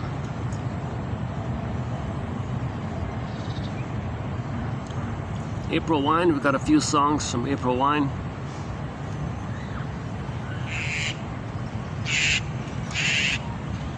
Okay, Beatrice Deer. Okay, let's close up with some Beatrice Deer. This is Alive, a song she's sung on stage live. There's no CD, there's no official recording of it. A song of hers called Na Lu Li Rama.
Okay, thanks very much. We'll see you in the next video.